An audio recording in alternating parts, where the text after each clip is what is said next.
Айзек Азімаў. Выродлівы хлапчук. Як зайсёды, перш чым адчыніць наглуха зачыненыя дзверы, Эдзіт Фэлоус паправіла свой рабочы халат і толькі пасля таго пераступіла тую нябачную лінію, што аддзяляла рэальны свет ад свету несапраўднага. Пры ёй былі нататнік і асадка, хоць з пэўнага часу яна не вяла больш сістэматычных запісаў, робячы іх толькі пры пільнай патрэбе. На гэты раз яна несла з сабою і чемодан. Гэта гульні хлопчыкам. Усміхнуўшыся, растлумачыла яна вартаўніку, які даўным-давно ўжо не задаваў ёй ніякіх пытанняў і толькі махнуў рукою, прапускаючы яе. Як звычайна, выродлівы хлапчук адразу пачуў яе прыход і плачучы кінуўся ёй насустрач. «Міс Фэлоус», мармытаў ён, вымаўляючы слово глуха, не зусім выразна, валасцівай аднаму яму манеры. «Што здарылася, Цімі?» – спыталася яна, правёўшы рукою па яго страхалюднай галаўцы, зарослай густымі рудымі кудламі. «Джэры вернецца, каб зноў гуляць са мной? Мне вельмі сорамна за тое, што адбылася. Не думай больш пра гэта, Цімі. З-за гэтага ты і плачаш?» Ён адвярнуўся. «Не зусім, міс Фэлоус. Проста я зноў бачыў сон». «Зноў той самы сон?» Міс Фэлоус сцяла зубы. Вядома ж, гісторыя гэтая з Джэры павінна была выклікаць у Цімі стары сон. Ён кіўнуў, спрабуючы усміхнуцца, і яго шырока расцягнутыя, выкручаныя вусны агалілі занадта вялікія зубы. «Калі ж я, нарэшце, вырасту настолькі, каб выйсці адсюль, міс Фэлоус?» «Хутка», – пашчотна адказала яна, адчуваючы, як сціскаецца яе сэрца. «Хутка». Міс Фэлоус дазволіла Цімі ўзяць яе за руку і з задавальненнем адчула цёплы дотык грубай сухой скуры ягонай далоні. Ён павёў яе праз пакоі, з якіх складалася першая секцыя Стасіса. Пакоі, несумненна, даволі камфартабельныя, але якія, тым не менш, былі для сямігадовага, а ці сямігадовага, вырадка месцам вечнага зняволення. Ён падвёў яе да акна, якое выхадзіла на зарослую нізкім хмызняком лясістую мясцовасць, схаваную цяпер начной імглою. Не відаць было адсюль і прымацаваных да агароджы аб'яў, якія забаранялі кожнаму, хто б той не быў, набліжацца сюды без спецыяльнага дазволу. Прыціснуўшыся носам да шыбы, ён сказаў: «Я змагу туды выйсці, міс Фэлоус. Ты ўбачыш мясціны намнога лепшыя, прыгажэйшыя, чым гэтыя». Журботна адказала яна, гледзячы на няшчасны твар маленькага нявольніка. На яго нізкі скасабочаны лоб пучкамі звісалі зблытаныя пасмы валасоў. На патыліцы быў вялікі выступ. Галава дзіцяці здавалася празмерна цяжкай. Хілячыся наперад, яна прымушала яго гурбіцца. Ужо пачалі разрастацца, расцягваючы скуру надброўныя дугі. Яго масіўны рот намнога больш выдаваўся наперад, чым шырокі прыплюснуты нос, а падбародка не было і ў зародзе, толькі сківічная костка, апушчаная ўніз. Як на свой узрост быў ён занадта малы, крываногі і няўклюдны. Гэта быў неверагодна выродлівы хлопчык. І Эдзіт Фэлоус яго вельмі любіла. Вусны яе задрыжджалі. Яна могла дазволіць сабе цяпер такое, бо яе твар быў па-за полем зроку дзіцяці. Не, яны не заб'юць яго. Яна пойдзе на ўсё, каб перашкодзіць гэтаму. Ну ўсё. Яна адчыніла чемодан і пачала вымаць адтуль адзенне хлопчыку. Эдзіт Фэлоус упершыню пераступіла парог акцыярнай кампаніі Stasis Incorporated крыху больш 3 гадоў таму назад. Тады ў яе не было ніякусенькага і яўлення пра тое, што хавалася за гэтаю назваю. Зрэшты, гэтага ў той час не ведаў ніхто, за выключэннем тых, хто там працаваў. І сапраўды ашаламлялае паведамленне ўзрушыла свет толькі на другі дзень пасля яе прыходу. А незадоўга да гэтага яны далі ўсяго толькі лаканічную аб'яву, у якой запрашалі на работу жанчыну, што валодае ведамі ў галіне фізіялогіі, вопытам у медыцынскай хіміі і якая любіць дзяцей.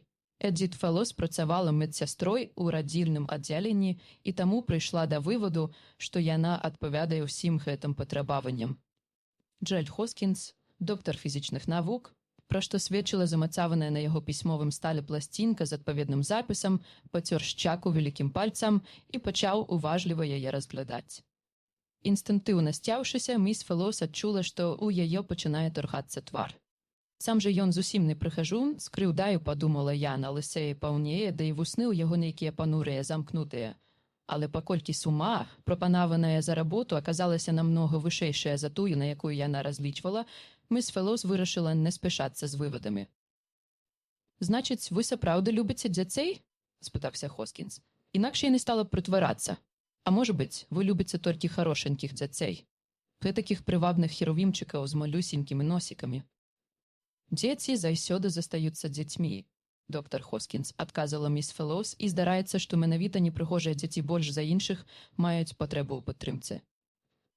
Допустим, што мы возьмем вас. Вы хочаце сказаць, што згодны наняць мяне? На яго шырокім твары мільганула ўсмешка, надаўшы яму на нейкае імгненне дзіўную прывабнасць. Я хутка прымаю рашэнне, сказаў ён. Пакуль што я нічога не прапануваю вам, і можа стацца, што адпушчу вас ні з чым. А самі вы гатовы прыняць маю прапанову. Сціснуўшы рукамі сумачку, міс Фелоус з усёй хуткасцю, на якую яна была здольная, стала падлічваць моўчкі тыя выгоды, якія абяцала ёй новая работа. Але, падпарадкоўваючыся раптоўнаму імпульсу, адкінула раптам усе разлікі. Так, цудоўна. Сёння вечарам мы збіраемся пусціць Стасіс у ход, і я думаю, што вам неабходна прысутнічаць пры гэтым, каб адразу ж прыступіць да сваіх абавязкаў. Гэта адбудзецца ў 8 гадзін вечара, і я спадзяюся, што ўбачу вас тут у 7:30. Але што? Добра, пакуль усё.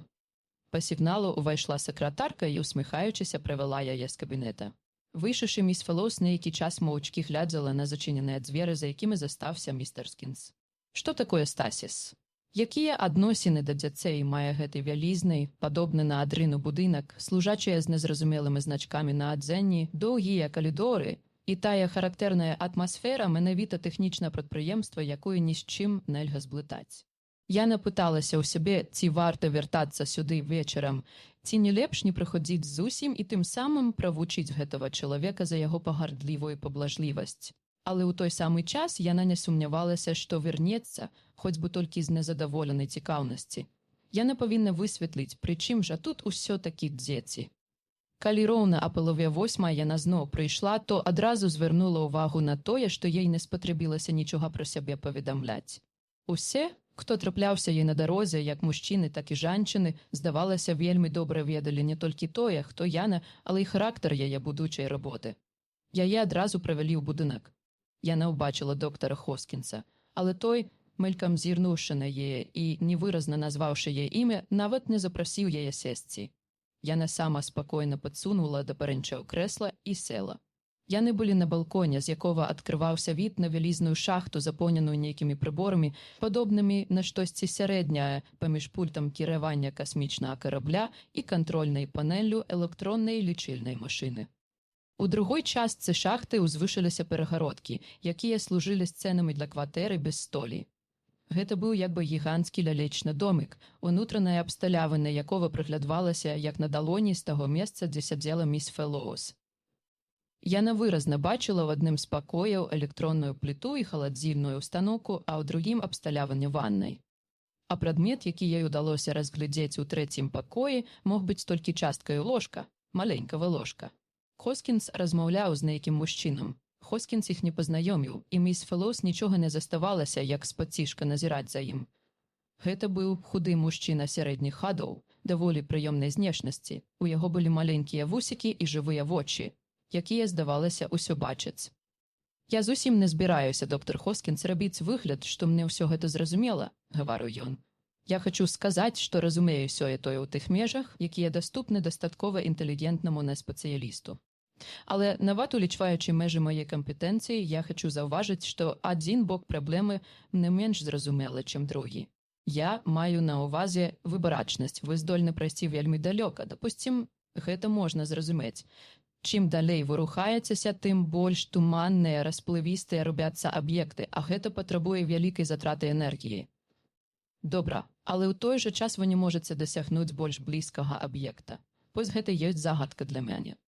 Калі вы дазволіце мне скарыстаць аналогію да вайны, я паспрабую паказаць вам праблему ў такім святле, каб яна здавалася менш парадаксальнай. Імя незнаёмага, якое прамільгнула ў размове, міжволі зрабіла на міс Фелоус уражанне. Яна адразу здагадалася, хто ён.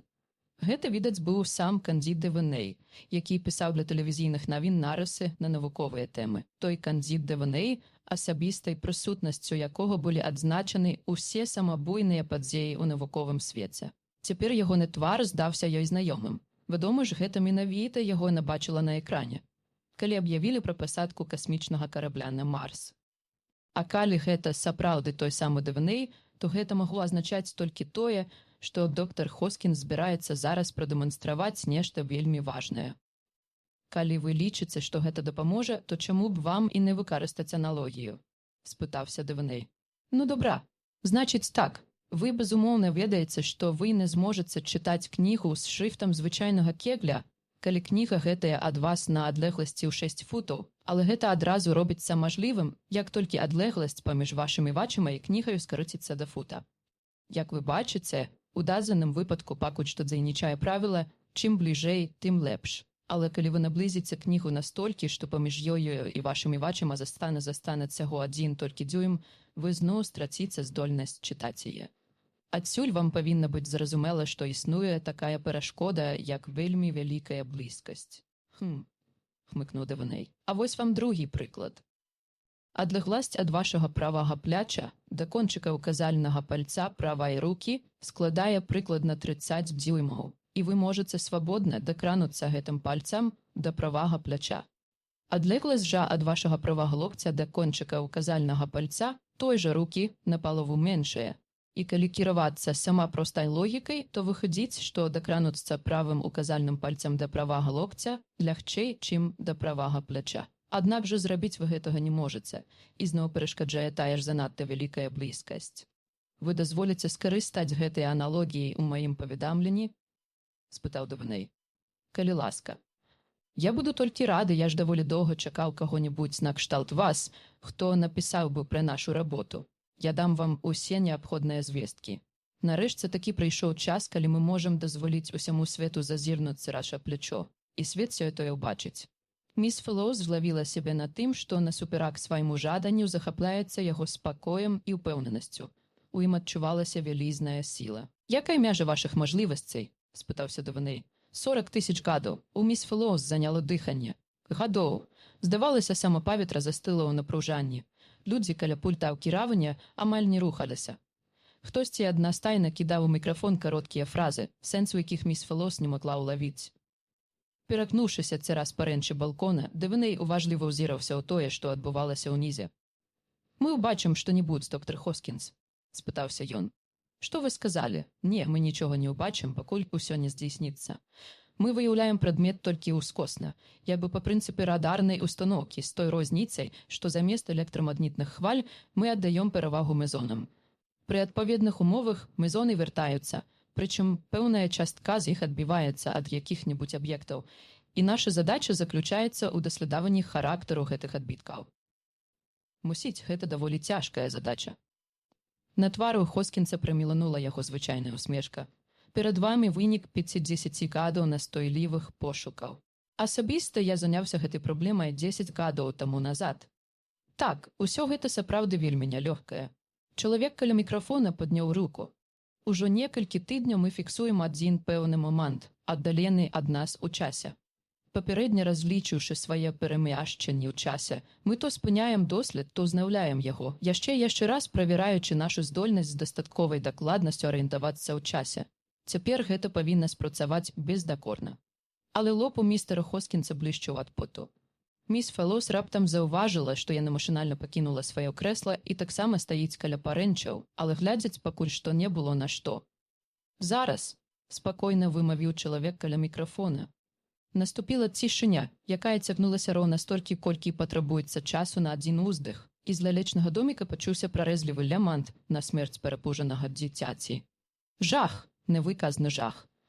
Міс Фэллоус павярнула галаву на крык. Яна забылася, што ўсё гэта ўблытана дзіця. А Хоскінс, стукнуўшы кулаком па парэнчах голасам, які зусім змяніўся і дрыжаў ад трыумфу, прамавіў. «Атрымалася!» Міс Фэллоус, якую цвёрдаю рукою штурхнуў спіну, нават не загаварыўшы з ёю, Хоскінс спусцілася па кароткай вінтавой лесвіцы ў шахту. Тыя, хто да гэтага моманту быў каля прыбораў, сабраліся цяпер тут.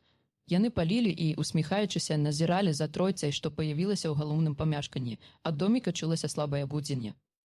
«Уваходжанне ў стасіс не ўяўляе ніякай небяспекі», – звярнуўся Хоскінс да Девенея. «Я сам рабіў гэта многа разоў. На нейкае імкненне ў вас з'явіцца дзіўнае адчуванне, якое абсалютна не ўплывае на арганізм. Нібы хочучы прадэманстраваць слушнасць сваіх слоў, ён увайшоў у адчыненыя дзверы». Напружана усміхаючыся і чамусьці зрабіўшы глыбокі ўдых, за ім услед рушыў Девеней. «Хадзімце ж сюды, міс Фэллоус!» Нецярпліва выгукнуў Хоскінс і павабіў яе пальцам. Міс Фелос кивнула і нязграбно переступила порог. Усё яе цела скаланулі дрыжыкі, але як толькі яна апынулася ў доме, адчуванне гэтае знікла. У доме пахла свежым дрэвам і вільготнаю глебай. Цяпер тут было ціха, ва ўсякім выпадку не чуваць было голасу дзіцей, але затое аднекуль чуўся шоргат ног і шолах, нібы хтосьці мацаў дрэва. Потым пачуўся стогн. «Дзе ж ён?» – з адчаем усклікнула міс Фелос. «Няўжо гэтым дурням не рупіць, што там адбываецца?» Хлопчык быў у спальні ці, дакладней, у пакоі, дзе стаяў ложак. Ён быў зусім голы, і яго запыцканыя гразю грудзі хадзілі хадуном. А хапак змяшанай з гразю шорсткай травы рассыпаўся па падлозе каля яго босых рудых ног. Ад гэтай травы ішоў пах зямлі, змешаны з нейкім смуродам. Хоскінс убачыў відавочны жах у яе вачах і злосна сказаў: «Не было ніякай мажлівасці, міс Фелос, выцягнуць хлопчыка чыстым з такой глыбіні стагоддзяў.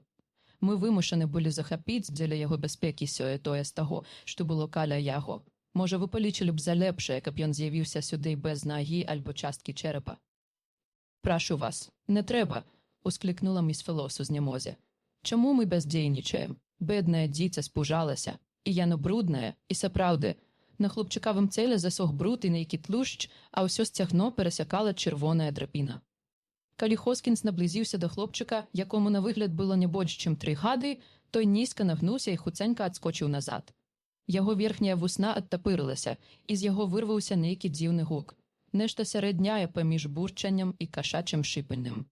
Хоскінс імклівым рухам схапіў за руку дзіця, якое адчайна крычала і выкручвалася, і адарваў яго ад падлогі. «Трымайце яго так», – сказала міс Фелос. «Перш за ўсё яму неабходна цёплая ванна. Яго трэба як след адмыць. У вас ёсць тут усё неабходнае. Калі ёсць, то папрасіце прынесці рэчы сюды, і хоць бы на пачатку дапамажаце мне з ім справіцца. Апрача таго, дзеля ўсяго святога дайце загад, каб прыбралі ўвесь гэты бруд і смецце. Цяпер прыйшла яе пара аддаваць загады, і адчувала яна сябе ў новай ролі цудоўна. А паколькі разгубленая назіральніца саступіла месца вопытнай медыцынскай сястры, яна зірнула на дзіця ўжо другімі вачыма, з пункту гледжання прафесіянала, і на нейкі міг замерла ад збянтэжанасці. Бруд, яго лямант, яго цела, якое выкручвалася ў марнай барацьбе, усё гэта кудысьці адступіла. Яна разглядзела саму дзіця. Гэта быў самы выродлівы хлапчук з усіх, якіх іх даводзілася калі-небудзь бачыць. Ён увесь быў неверагодна пачварны, ад страхалюднай галавы да выгнутых колам ног. З дапамогаю 3 мужчын ёй удалося выкупаць хлопчыка. Астатнія ў гэты час спрабавалі прыбраць памяшканне. Яна працавала мучкі з пачуццём зневагі, раздражнёная крыкамі і супраціўленнем. Доктар Хоскінс намякаў ёй, што дзіця будзе непрыгожае, але хто ж мог падумаць, што яно акажацца такое пачварнае. І ні мыла, ні вада не маглі да канца перабіць агідны пах, што ішоў ад яго і толькі паступова пачаў крыху слабець. Ёй раптам невыносна захацелася шпурнуць намыленага хлопчыка Хоскінсу на рукі і пайсці, але яе ўтрымлівала прафесійная гордасць. Урэшце рэшт, яна ж сама згадзілася на гэтую работу. Апрача таго, яна ўявіла, якімі вачыма гляне на яе доктар Хоскінс, уявіла яго халодны пазірк, у якім яна прачытае непазбежнае пытанне. «Значыць, вы такі любіце толькі прыгожых дзяцей, міс Фелос?» Доктар Хоскінс стаяў крыху воддаль і з халоднай усмешкаю назіраў за ёй. Калі яна сустрэлася з ім пазіркам, ёй здалося, што пачуццё абражанай годнасці, якое гарэла ў яе душы, яго проста забаўляе. Яна тут жа вырашыла, што крыху пачакае за адыходам. Цяпер гэта толькі зняважыла б яе. Калі скура ў дзіцяці набыла нарэшце ніштаватае ружовае адценне і запахла духмяным мылам, яна, нягледзячы на ўсе перажыванні, адчула сябе лепш. Крычаць хлопчык ужо не мог, ён толькі стомлена скуголіў, а яго перапуджаны, насцярожаны позірк перабягаў з аднаго твару на другі, не выпускаючы з-пад увагі нікога ў пакоі. Тое, што ён быў цяпер чысты, толькі падкрэслівала худзізну яго голага цела, якое пасля ванны дрыжала ад холаду. «Дайце ж нарэшце начную сарочку, дзіцяці», – рэзка сказала міс Фелос. У той жа міг аднекуль з'явілася начная сарочка. Здавалася, што ўсё было падрыхтавана загадзя. Аднак ніхто не сыходзіў з месца да яе загаду, нібы знарок пакідаючы за ёй права распараджацца і тым самым выпрабаваць яе. «Я падтрымаю яго, міс», – падышоўшы да яе, сказаў Дэваней. «Адна вы не справіцеся. Дзякую вам. Пакуль ім удалося надзець на дзіця сарочку, яны вытрымалі сапраўдную бітву, а калі хлопчык паспрабаваў садраць яе, міс Фелос моцна стукнула яго па руцэ. Дзіця пачырванела, але не заплакала. Яна ўтаропілася на яе, мацаючы няўклюднымі пальцамі флэль сарочкі і нібы даследавала гэты невядомы яму прадмет. «А цяпер што?» – з адчаем падумала міс Фелос. Усе яны, нават вырадлівы хлопчык, замерлі, як бы чакаючы, што яна будзе рабіць далей. «Вы паклапаціліся пра ежу, пра малако?» – рашуча спыталася міс Фелос. Яны прадугледзелі і гэта. У пакой укацілы спецыяльны перасоўны агрэгат, які складаўся з халадзільнага аддзялення, у якім стаялі 3 кварты малака і награвальнага прыстасавання. У ім мелася таксама вялікая колькасць стымулюючых сродкаў, вітамінізаваныя кроплі, медна-кобальтавы жалезісты сіроп і шмат іншых прэпаратаў, разглядзець якія яна не паспела.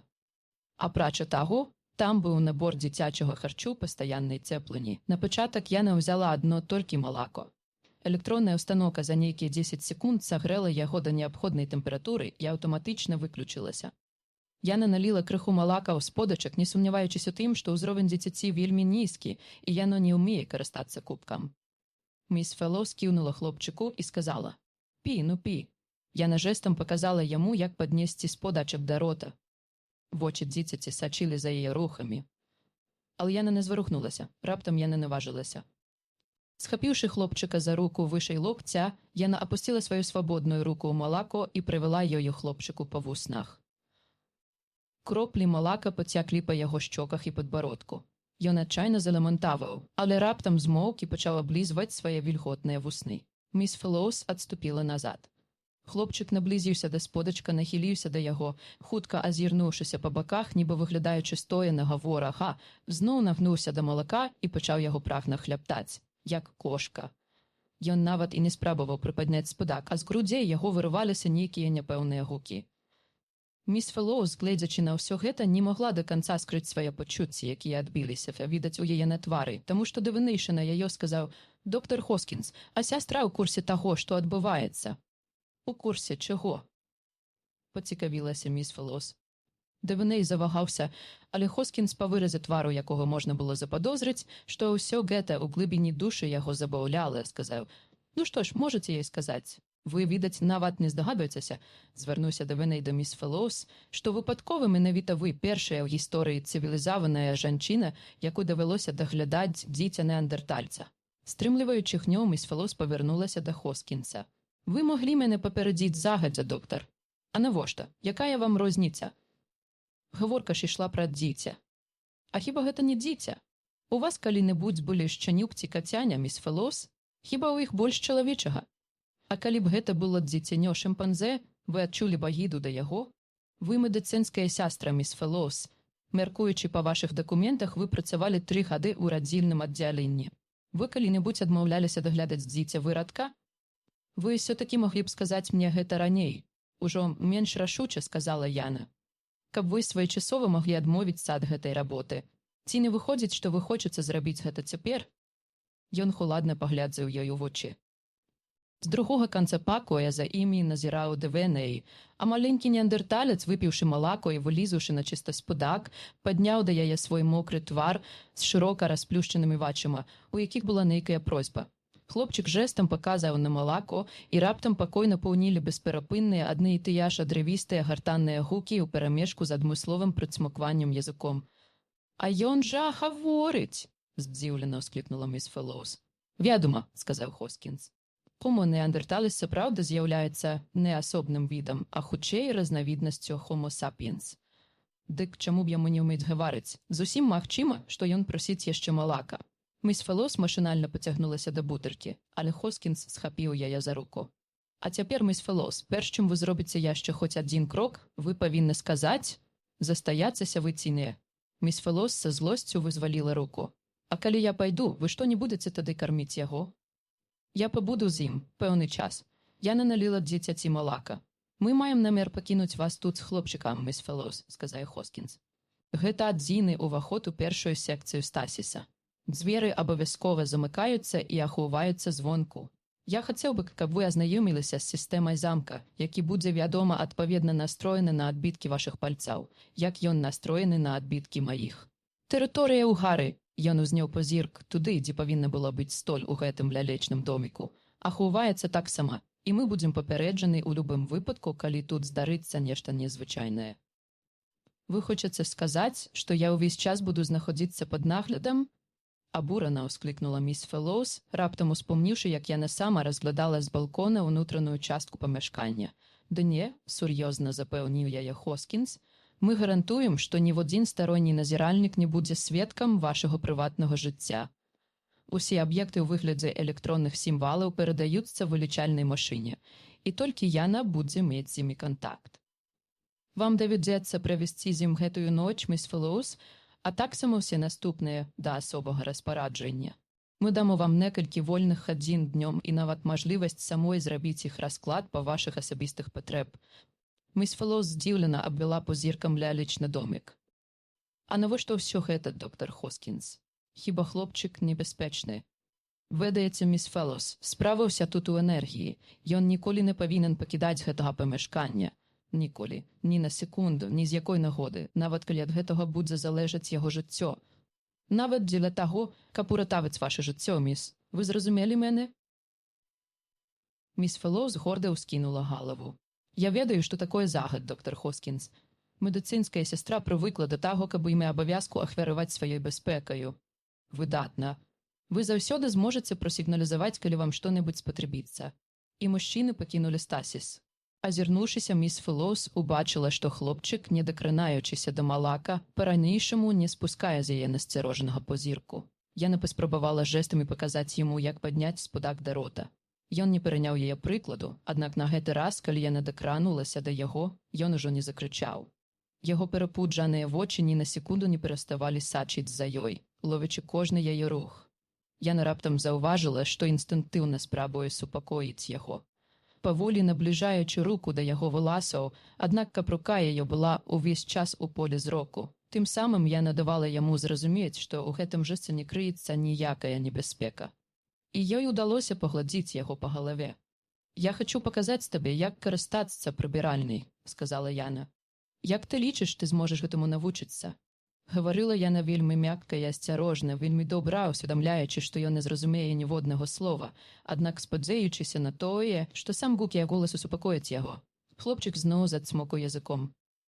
«Можна ўзяць цябе за руку?» – спыталася яна.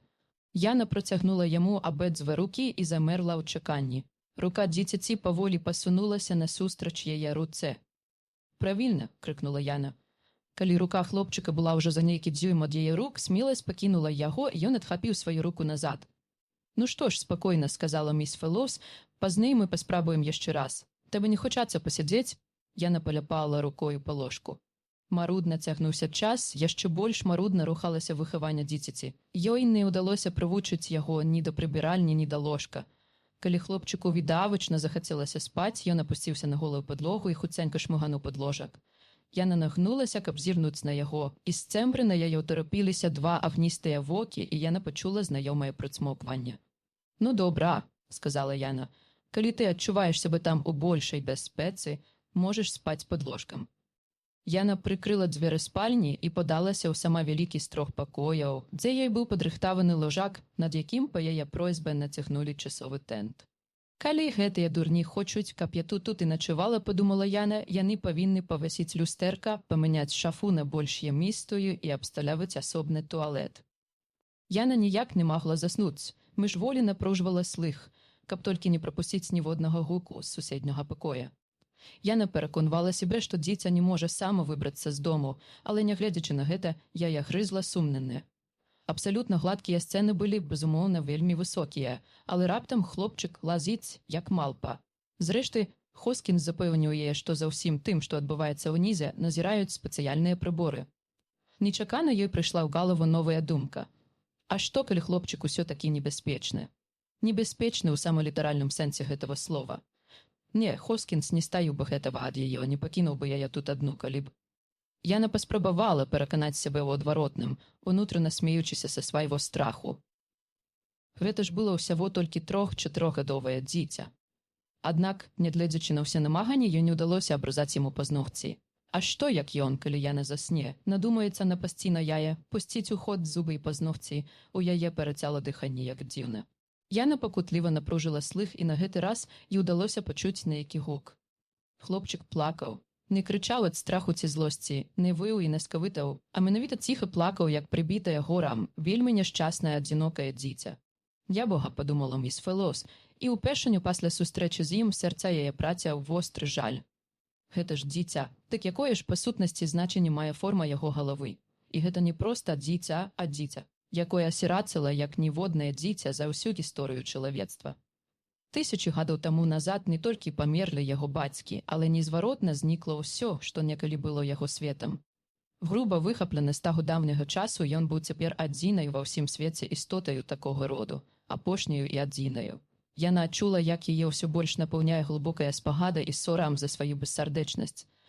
Старанна паправіўшы начную сарочку так, каб Яна па мажлівасці лепш прыкрыла ёй ногі, ловячы адначасна сябе на зусім недарэчнай думцы пра тое, што заўтра ж трэба прынесці сюды халат, яна ўстала з пасцелі і пайшла ў суседні пакой. «Хлопчык мой, хлопчык!» – шэптам паклікала Яна. Яна была ўжо наважылася сунуць руку пад ложак, але, сцеміўшы, што ён можа ўкусіць яе, вырашыла гэтага не рабіць. Яна запаліла начнік і адсунула ложак. Няшчаснае дзіця, прытуліўшы калені да падбародка, скруцілася камячком у кутку, гледзячы на яе заплаканымі, поўнымі страху вачыма. У змроку яго знешнасць здалася ёй менш агіднай. «Ах ты, бядак, бядак!» – сказала Яна, асцярожна гладзячы яго па галаве, адчуваючы, як імгненна напружылася, а потым паступова расслабілася яго цела. «Бедны хлапчук! Можна мне пабыць з табою?» Яна села побач з ім на падлогу і пачала паволі і рытмічна гладзіць яго валасы, шчаку, руку, ціха спяваючы пяшчотную песеньку. Пачуўшы яе спеў, дзіця падняло галаву, спрабуючы разглядзець пры слабым святле начніка яе вусны, як бы зацікавіўшыся гэтым зусім новым для яго гукам. Скарыстаўшы гэта, яна падцягнула яго бліжэй і пяшчотным, але рашучым рухам ёй удалося паступова наблізіць яго галаву да свайго пляча. Яна прасунула руку пад яго ногі і, не спяшаючыся, плавна падняла яго сабе на калені. Зноў і зноў паўтараючы ўсё той жа адзін нескладаны куплет і не выпускаючы дзіця з рук, яна паволі хайдалася ўзад і ўперад, люляючы яго. Яна паступова супакоілася, і неўзабаве па яго роўным дыханні яна зразумела, што дзіця заснула. Вельмі асцярожна, стараючыся не нарабіць шуму, яна падсунула на месца ложак і палажыла на яго дзіця. Накрыўшы соннага, яна паглядзела на яго. У сне ягоны твар здаваўся такім мірным, такім дзіцячым, што і сапраўды яго пачварнасць ніяк менш кідалася ў вочы. Ужо ідучы на дыбачках да дзвярэй, яна раптам падумала: «А што, калі ён раптам прачнецца?» І пайшла назад. Пераадолеўшы ўнутранае супраціўленне і авалодаўшы сваімі супярэчлівымі пачуццямі, яна ўздыхнула і паволі апусцілася на ложак побач дзіцем. Ложак ёй быў надта малы, і ёй давялося скурчыцца, каб неяк улегчыся на ім. Апрача таго, яна не могла пазбавіцца ад пачуцця няёмкасці, прычынаю якое была адсутнасць над ложкам тэнта. Але рука дзіцяці нясмела каўзанулася ў яе далонь, і праз нейкі час ёй ўсё-такі ўдалося задрамаць. Яна прачнулася як ад раптоўнага штуршка і з цяжкасцю стрымала крык жаху, які ледзь не сарваўся з яе вуснаў. Хлопчык глядзеў шырока расплюшчанымі вачамі ёй проста ў вочы, і ёй спрабілася даволі шмат часу, каб успомніць, як яна апынулася тут, на ягоным ложку. Паволі не адводзячы ад яго пазірку, яна спусціла на падлогу спачатку адну, потым другую нагу. Кінуўшы імклівы спалоханы пазірку гору, Яна напружыла мускулы на апошні рашучы рывок, намагаючыся ўстаць з ложка, але ў той жа момант хлопчык выцягнуў руку, дакрануўся да яе вуснаў сваімі падобнымі на цурбалкі пальцамі і штосьці сказаў. Гэты дотык прымусіў яе адхіснуцца. Пры дзённым святле ён быў невыносна агідны. Хлопчык зноў паўтарыў нейкую фразу, а потым, раскрыўшы шырокі рот, рухам рукі спрабаваў паказаць, быццам штосьці выліваецца ў яго з рота. Міс Фелос задумалася, спрабуючы адгадаць значэнне гэтага жэста, і раптам усхвалявана ўсклікнула: «Ты хочаш, каб я спявала?» Хлопчык маўкліва працягваў глядзець на яе вусны. Крыху фальшывічы ад натугі, міс Фелос пачала тую самую песеньку, што спявала яму напярэдадні ноччу, і маленькая пачвара ўсміхнулася, нязграбна гойдаючыся ў такт спеву. Чулася нейкае бульканне, якое можна было палічыць за смех. Міс Фелос неўпрыкмет уздыхнула. «Так правільна кажуць, што музыка ўціхамірвае сэрца ад дзікуна. Яна можа дапамагчы. Пачакай крыху», — сказала яна. Дай мне прывесці сябе ў парадак, гэта зойме не больш хвіліны. А потым я згатую снеданне. Ні на секунду не забываючыся, што столей тут няма, яна хутка скончыла свае справы. Хлопчык заставаўся ў пасцелі, уважліва сачыў за ёй, калі яна трапляла яму на вочы, і кожны раз яна ўсміхалася і махала яму рукой. Урэшце ён ім таксама памахаў ёй у адказ, і гэты жэст стаўся і проста чароўным. «Ты хочаш малочнай аўсянкі?» – спыталася яна, скончыўшы свае справы. Згатоваць кашу было справаю некалькіх секунд, і калі Эжа была на стале, яна паклікала яго рукой. Невядома, ці ён зразумеў значэнне яе жэста, ці яго завабіў пах ежы, але хлопчык адразу ж вылез з пасцелі. Яна спрабавала паказаць яму, як карыстацца лыжкаю, але ён са страхам адхіснуўся. «Нічога, наперадзе ў нас яшчэ шмат часу», – подумала яна. Аднак яна ўсё-такі дамаглася таго, што ён рукамі паднёс міску да рота. Ён паслухаўся, але рабіў усё так няўміла, што страшэнна выпэцкуся, хоць трохі і з'еў. Гэтым разам яна дала яму малако ў шклянцы, і хлапчук, заўважыўшы, што пасудзіна занадта малая, каб прасунуць у яе твар, жаласна захныкаў. Яна ўзяла яго за руку і, прыціснуўшы яго пальцы да шклянкі, прымусіла яго падняць шклянку да рота. Зноў усё было абліта і запэцкана, але, як і першы раз, малака ўсё-такі трапіла яму ў рот. А што да бязладдзя, так яна прыла і не да такога. На яе здзіўленне асвоіць туалет аказалася задачай больш простай, што вельмі яе задаволіла. На гэты раз ён даволі хутка зразумеў, чаго яна хоча ад яго. Яна злавіла сябе на тым, што гладзіць яго па галаве і прымаўляе: «Вось гэты слаўны хлопчык, разумны хлопчык». І дзіця ўсміхалася, прыносячы ёй нечаканае задавальненне. «Калі ўсміхаецца, ён сапраўды зусім не штаваты», – подумала яна. У той жа дзень папрыязджалі прадстаўнікі прэсы.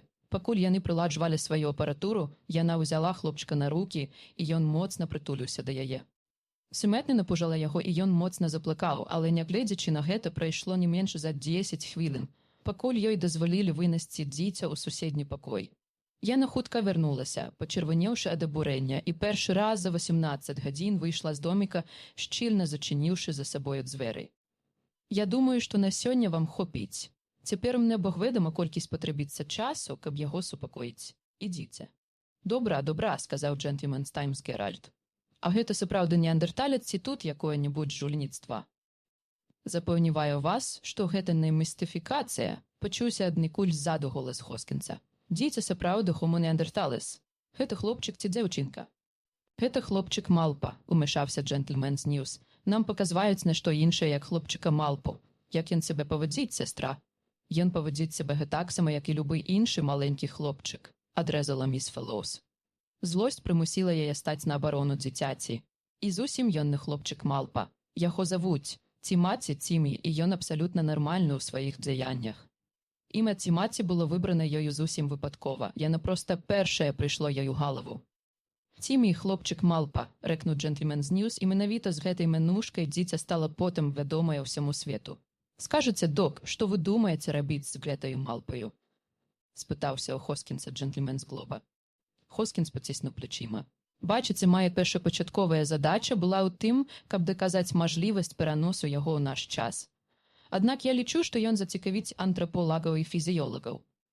Перад намі ж істота, якая па сваім развіцці стаіць паміж жывёлаю і чалавекам. Нам даецца мажлівасць даведацца пра многае і ў нас саміх, і ў нашых продках. Як доўга намераны вытрымаць яго тут? Колькі нам спатрэбіцца на яго вывучэнне, плюс яшчэ нейкі перыяд пасля заканчэння даследавання. Не выключана, што на гэта спатрэбіцца шмат часу. Вы не маглі б вывесці яго з дому? Тады б нам удалося паставіць тэлевізійную апаратуру і зляпаць сапраўднае відовішча. Вельмі шкадую, але дзіця не можа пакінуць мы Стасіса. А што такое Стасіс?» «Баюся, джентльмены, што тлумачэнне зойме занадта шмат часу». Хоскінс дазволіў сабе ўсміхнуцца. «Акуратка сутнасць справы ў тым, што час, якім уяўляем яго сабе мы, у Стасісе не існуе. Гэтыя пакоі нібы накрытыя нябачнай абалонкай і не з'яўляюцца ў поўным сэнсе часткаю нашага свету. Менавіта дзякуючы гэтаму і ўдалося, так сказаць, выцягнуць дзіця з плыні часу». «Пачакайце», – перабіў джентльмен з Ньюс, якога відучна не задаволіла тлумачэнне Хоскінса, «што гэта вы тут балбочыце. Сястра ж свабодна ўваходзіць і выхадзіць з памяшкання». «Гэта можа зрабіць кожны з вас», – паблажліва адказаў Хоскінс. Вы будзеце рухацца паралельна часавым сілавым лініям, і гэта не выкліча якой-небудзь значнай страты альбо прытоку энергіі. Дзіця ж дастаўлена сюды з далёкага мінулага. Яго рух адбываўся ў папярак сілавых ліній, і яно набыло часавы патэнцыял. Каб перамясціць яго ў наш свет, у наш час, спатрэбіцца выдаткаваць усю энергію, якую назапасіла наша акцыянерная кампанія, а таксама, мажліва, і ўсе запасы энергіі горада Вашынгтона. Мы павінны былі захаваць дастаўленае сюды разам з хлопчыкам Смэтце, і нам давядзецца паступова, па крупінках, выдаляць яго адсюль. Пакуль Хоскінс даваў тлумачэнні, карэспандэнты штосьці дзелавіта страчылі ў сваіх блакнотах. З усяго сказанага яны нічагосенькі не зразумелі і былі перакананыя, што тое ж самае будзе і з іх чытачамі. Аднак усё гучала вельмі навукова, а менавіта гэта і было патрэбна. «Вы зможаце сёння вечарам даць інтэрв'ю?» – спытаўся прадстаўнік «Таймс Геральд». «Яна будзе перадавацца па ўсіх каналах». «Думаю, што змагу», – хутка адказаў Хоскінс, і карэспандэнты пайшлі. Міс Фэллоус моўчкі глядзела ім услед. Усё, што было сказана праз цесі пра часавыя сілавыя лініі, яна зразумела не лепш, чым карэспандэнты. Але адно яна засвоіла цвёрда – Цімі. Яна злавіла сябе на тым, што ўжо думае пра хлопчыка, як пра Цімі. Быў сапраўды асуджаны на вечнае зняволенне ў сцэнах Стасіса. Прычым гэта не было простым капрызам Хоскінса. Відаць, і сапраўды немажліва было выпускаць яго адсюль. Ніколі. Беднае дзіця. Беднае дзіця. Раптам да яе дайшло, што яно ўсё яшчэ плача, і яна паспяшалася назад, каб супакоіць яго. Міс Фэллоус не ўдалося пабачыць выступлення Хоскінса.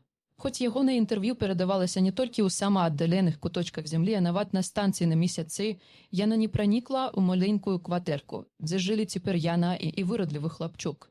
На раніцу Хоскінс спусціўся да іх, ззяючы ад трыумфу. «Інтэрв'ю прайшло ўдала?» – спыталася міс Фэллоус. «Выключна ўдала. А як маецца?» «Цімі».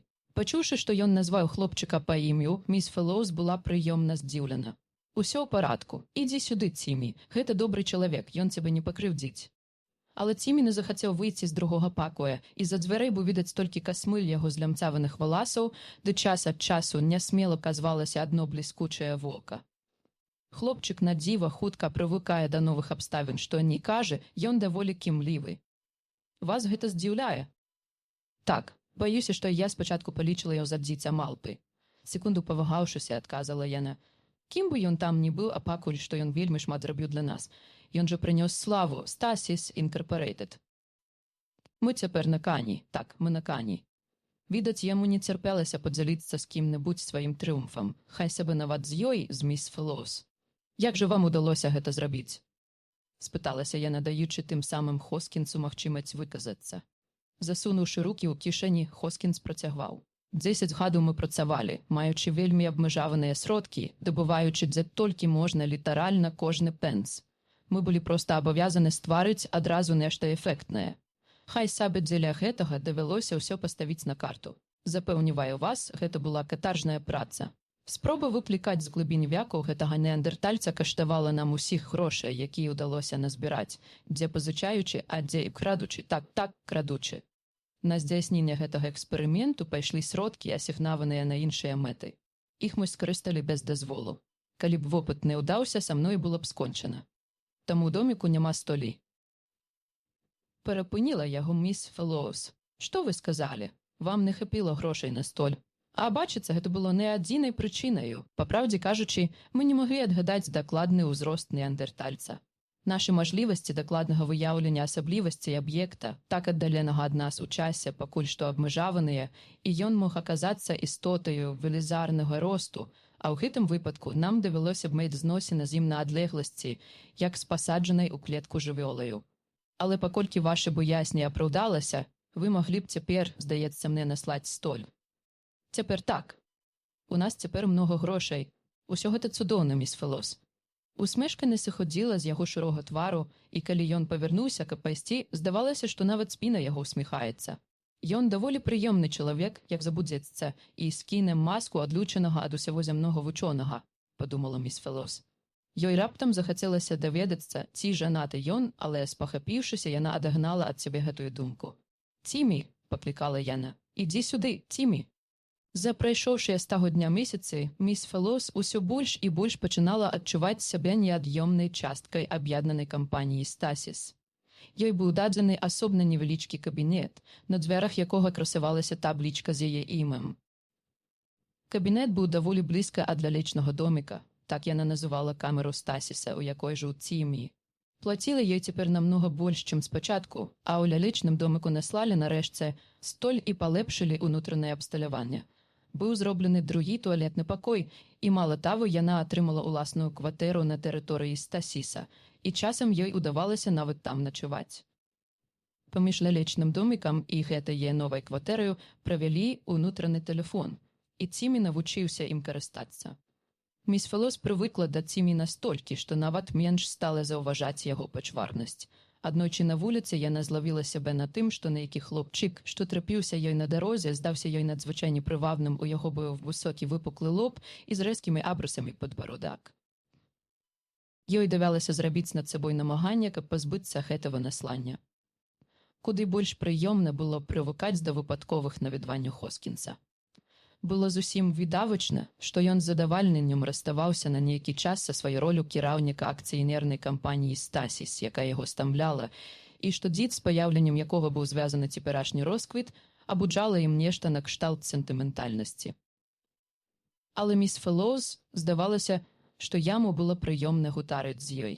За гэты час яна даведалася, што Хоскінс распрацаваў метад аналізу адбіцця мезоннага промня, які пранікаў у мінулае. Яго вынаходніцтвам быў і сам Стасіс. Халоднасць яго была чыста вонкавая, ёй ён спрабаваў замаскіраваць прыродную дабрыню. І, так, ён быў жанаты. Да чаго міс Фэллоус ніяк не магла прывыкнуць, да думкі, што яна ўдзельнічае ў навуковым эксперыменце. Нягледзячы на ўсе намаганні, яна ўсё больш адчувала сябе асабіста далучанай да ўсяго, што адбываецца, і не раз даходзіла да адкрытых сутычак з фізіёлагамі. Аднойчы спусціўшыся ўніз, Хоскінс убачыў яе ў такім гневе, што здавалася, яна ў той момант здольная забіць чалавека. Яны не мелі права. Нават калі гэта быў неандэрталец, усё роўна гэта быў чалавек, а не жывёла. Яна сачыла за фізіёлагамі праз адчыненыя дзверы.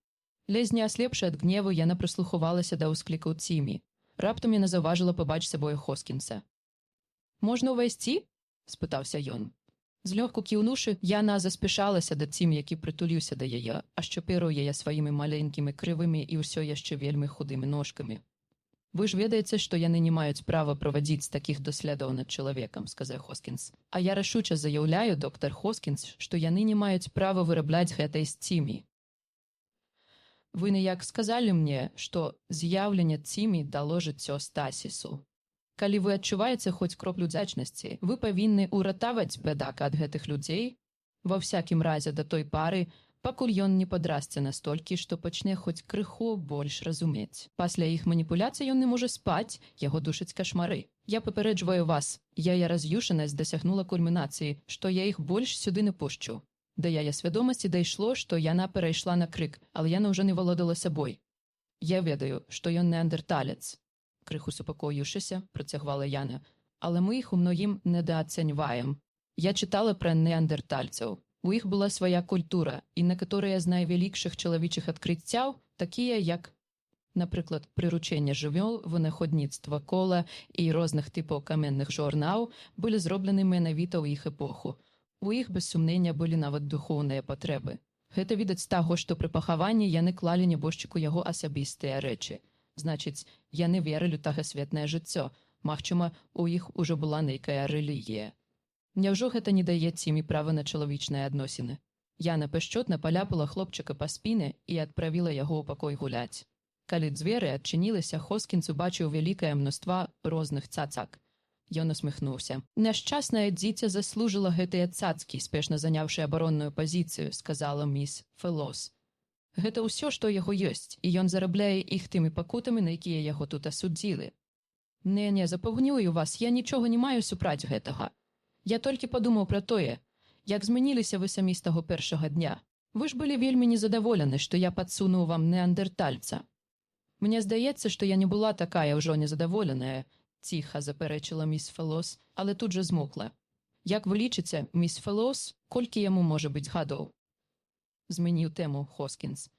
Я не магу вам гэтага сказаць з дастатковай дакладнасцю, мы ж не ведаем, як развіваліся неандэртальцы, адказала міс Фэллоус. Калі заходзіць з яго росту, то яму не больш за 3 гады. Але неандэртальцы ўвогуле нізкарослыя, а калі ўлічыць характар тых доследаў, якія праводзяцца над ім, то ён, можа быць, зусім перастаў расці. А зыходзячы з таго, як ён засвойвае ангельскую мову, можна заключыць, што яму больш за 4. Гэта праўда. Я штосьці не заўважыў у дакладах ні слова пра тое, што ён вучыцца гаварыць. Ён не будзе гаварыць ні з кім, апрача мяне, васякім разе цяпер. Ён усіх страшэнна баіцца, і гэта не дзіўна. Ён можа, напрыклад, папрасіць якой-небудзь пэўнай ежы. Больш таго, ён можа выказаць любое сваё жаданне і разумее амаль усё, што я кажу яму. Зрэшты, не выключана, што яго развіццё спыніцца.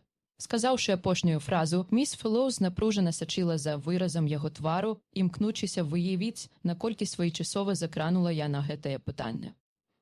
Чаму? Кожнаму дзіцяці патрэбна пэўная стымуляцыя, а цімі жыве тут, як у адзіночным зняволенні. Я раблю яму ўсё, што мне па сіле, але ж я не ўвесь час каля яго.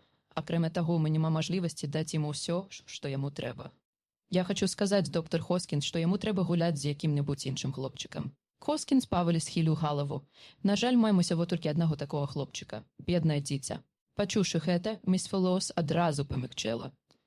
Вы ж любіце Цімі, прайда? Было так прыемна ўсведамляць, што яшчэ нехта мае да дзіці цёплыя пачуцці. Вядома, адказаў Хоскінс, на секунду страціўшы самакантроль, і за гэты кароткі міг ёй удалося заўважыць у яго вачах стомленасць.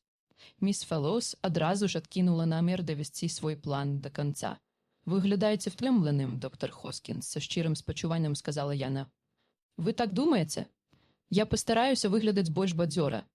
Не здаецца, што Стасіс Інкарпарэйт не дае вам ні хвіліны спакою». Хоскінс паціснуў плячыма.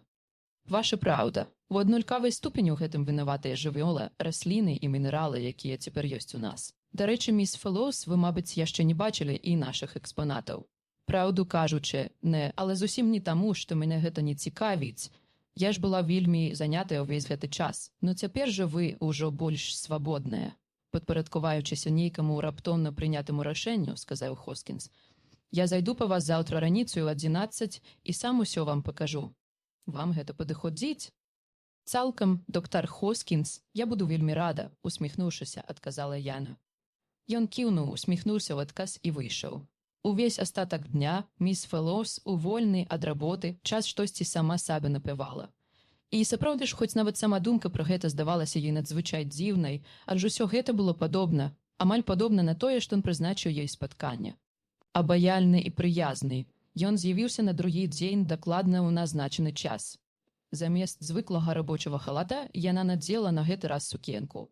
Дарэчы, будзе сказаць, даволі старамоднага крою, але тым не менш ужо многа гадоў яна не адчувала сябе такой прывабнай. Ён сказаў ёй некалькі стрыманых кампліментаў, і яна прыняла яго хвалу ў такой жа стрыманай манеры, падумаўшы, што гэта цудоўны пачатак. Аднак адразу ёй прыйшла ў галаву другая думка. А ўласна кажучы, пачатак чаго? Каб адагнаць ад сябе такія думкі, яна паспяшалася развітацца з Цімі, паабяцаўшы яму, што хутка вернецца. Хоскінс павёў яе ў новае крыло будынка, дзе яна да гэтага часу ні разу не была.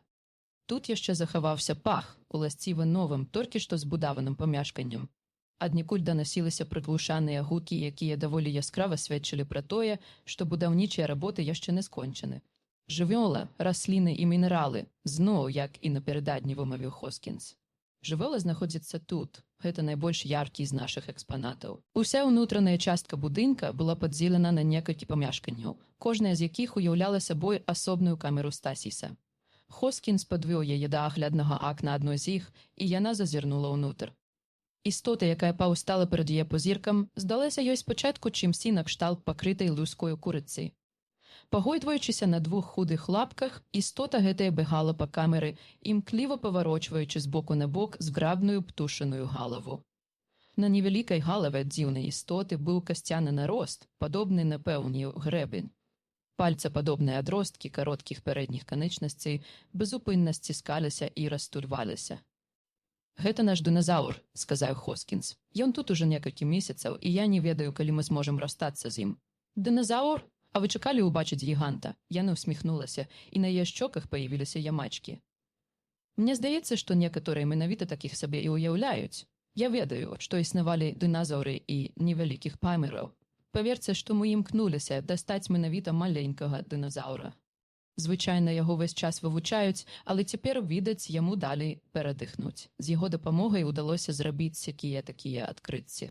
Так, напрыклад, ён не цалкам халаднакроўная жывёліна.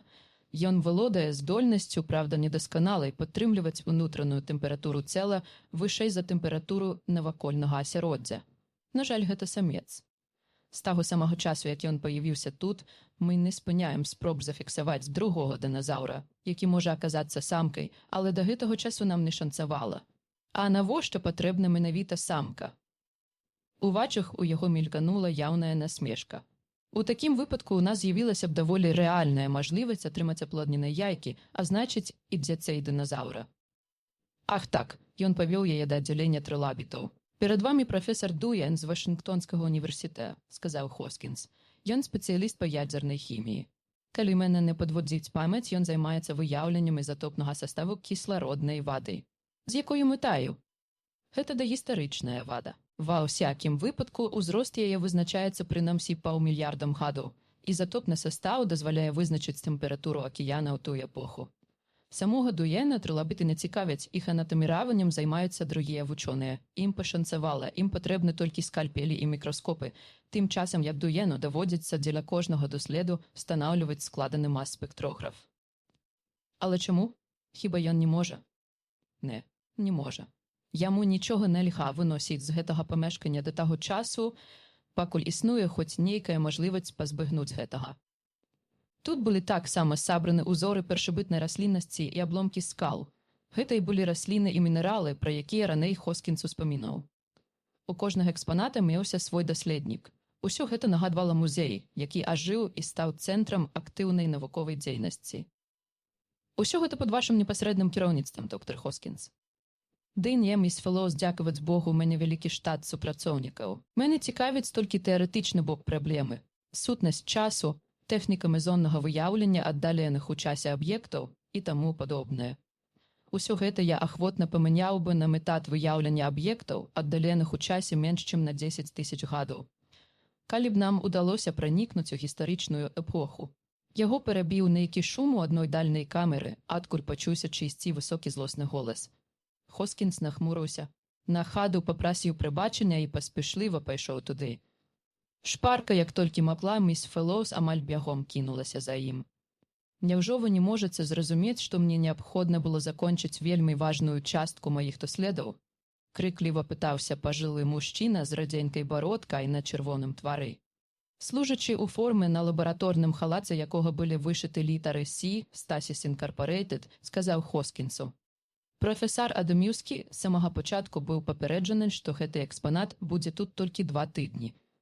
Я тады яшчэ не ведаў, колькі часу займуць мае даследы. Я не пророк, узбуджана выкрыкнуў Адамюскі. Вы ж разумееце, прафесар, што мы валадаем даволі абмежаванай прастораю, сказаў Хоскінс. Таму мы вымушаны час ад часу мяняць свае экспанаты. Гэты абломак халкапірыту павінен вярнуцца туды, адкуль ён да нас прыбыў. Вучоныя чакаюць новых экспанатаў. Чаму ж я не магу атрымаць яго ў карыстанне? Дазвольце мне забраць яго адсюль. Вы ведаеце, што гэта немажліва. Вам шкада аддаць мне кавалак халкапірыту, гэты няшчасны 5-кілаграмавы абломак? Але чаму? Нам не па кішані звязаная з гэтым уцечкай інфармацыі, злосна закрычаў Хоскінс. І вы гэта вельмі добра ведаеце. Справа ў тым, доктар Хоскінс, перапыніў яго служачы, што насуперак правілам прафесар спрабаваў вынесці і мінерал, і ледзь быў не прарваў Стасіс. На імгненне ўсе змоўклі. Павярнуўшыся да вучонага, Хоскінс холадна спытаўся. Гэта праўда, прафесар? Адамюскі няёмка кашлянуў. Бачыце, я не думаў, што гэта насе нейкую шкоду. Хоскінс працягнуў руку і рвануў за шнур, які свабодна вісей на вонкавай сцяне камеры, пра якую толькі што гаварылі. У міс Фэлоус, якая якраз у гэты момант разглядала нічым непрыкметны кавалак каменя, за які ішла такая гарачая спрэчка, ажно дыханне сціснула. У яе на вачах камень імгненна знік. Камера апусцела. «Мне вельмі шкада, прафесар», – сказаў Хоскінс, «але выдадзены вам дазвол на вывучэнне розных аб'ектаў у Стасісе анулюецца назаўжды. Ты пачакайце. Паўтараю, мне вельмі шкада. Вы парушылі адно з нашых самаважных правіл. Я падам скаргу ў міжнародную асацыяцыю. Скардзіцеся каму хочаце. Вы толькі пераканаецеся, што ў выпадках, падобных на гэты, ніхто не прымусіць мяне адступіць. Ён дэманстратыўна адвярнуўся ад прафесара, які ўсё яшчэ пратэставаў і яшчэ белы ад гневу, сказаў міс Фэлоус. Вы не адмовіцеся паснедаць са мной. Ён правёў яе ў тую частку кафетэрыя, якая была адведзена сябрам адміністрацыі. Ён павітаўся са знаёмымі за столікамі і спакойна адрэкамендаваў ім міс Фэлоус, якая адчувала сябе ў гэты момант страшэнна няёмка. Што яны падумаюць? Думка гэтая не давала ёй спакою, і яна з усяе сілы старалася прыняць па магчымасці дзелавы выгляд. «Доктар Хоскінс, у вас часта здараюцца такія вось непрыемнасці?» – спыталася яна, узяўшы відалец. «Я маю на ўвазе выпадак з прафесарам». «Не», – з намаганнем адказаў Хоскінс, – «такое здарылася ўпершыню. Мне, правда, часцяком даводзіцца спрачацца з ахвотнікамі вынесці са стасіса той ці іншы экспанат, але да сённяшняго дня ніхто яшчэ не спрабаваў зрабіць гэтага. Мне помніцца, як вы аднойчы казалі, што з гэтым звязаны вялікі расход энергіі. Слушна. Мы, вядома, пастараліся ўлічыць такую мажлівасць, бо такія выпадкі яшчэ будуць паўтарацца. І ў нас цяпер маецца спецыяльны запас энергіі, разлічаны на пакрыццё ўцечкі пры непрадугледжаным вынасе са стасіса якога-небудзь прадмета. Але гэта зусім не азначае, што нам прыемна за паўсекунды страціць гадавы запас энергіі. Шкода ад страты такой колькасці энергіі прымусіла б нас на доўгія гады адкласці далейшае ажыццяўленне планаў пранікнення ў глыбіні часу. Апрача таго, вы можаце сабе ўявіць, што здарылася б, калі прафесар быў у камеры ў той момант, калі збіраўся прарваць стасіс. А што б з ім адбылася?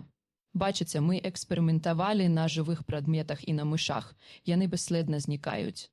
Мы лічым, што яны вяртаюцца назад у глыбіні часу, іх як бы захопліваюць тыя аб'екты, якія імгненна пераносяцца ў той час, з якога іх мы вынялі.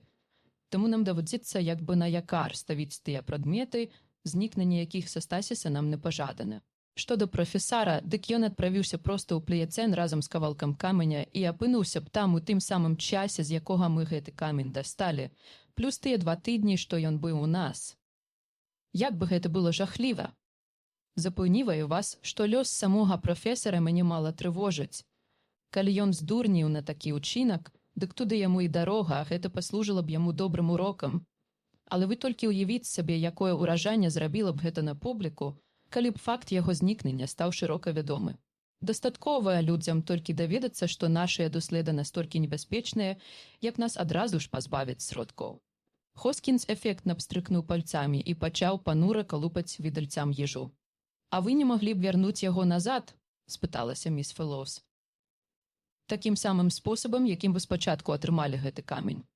«Не, таму што як толькі прадмет адпраўляецца назад, ён ужо больш не фіксуецца, калі толькі далейшая сувязь з ім не прадугледжваецца загадзя, а ў дадзеным выпадку ў нас не было на гэта ніякіх падстаў.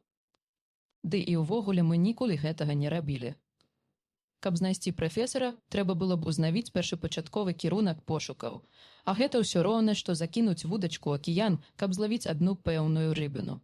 О божа, калі я думаю пра ўсе меры перасцярогі, якія мы прымаем, каб уберагчыся ад няшчасных выпадкаў, я врецаю. Кожная асобная камера стасіса мае сваё прыстасаванне для прарыву. Без гэтага нельга, бо ўсе яны фіксуюць розныя прадметы і павінны спыняць свае функцыі незалежна. Апрача таго, ні адзін такі прыбор не вводзіцца ў дзеянне да апошняй хвіліны. Прычым мы старанна распрацавалі адзіны мажлівы спосаб прарыву патэнцыяльнага поля стасіса. Дзеля гэтага трэба таргануць шнур, асцярожна выведзены за дзверы камеры. А каб гэты прыбор спрацаваў, трэба прыкласці значную фізічную сілу, так што тут недастаткова выпадковага руху. Скажаце, а ці не ўплывае на ход гісторыі такое перамяшчэнне аб'ектаў з мінулага ў сёння і наадварот? Спыталася міс Фэлоус. Хоскінс паціснуў плячыма. Калі падыходзіць да гэтага з тэорыі, то на ваша пытанне можна адказаць станоўча.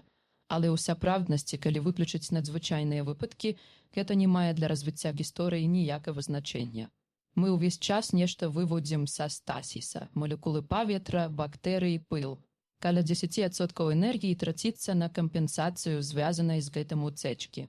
Але нават перамяшчэнне ў часе адносна вялікіх прадметаў выклікае змены, якія сыходзяць на нішта. Вазьміце хоць бы гэты халкапірыд з плеяцэна. За яго двухтыднёвую адсутнасць якое-небудзь насякомае магло застацца без прытулку і загінуць, што ў сваю чаргу магло пацягнуць за сабой цэлую серыю перамен.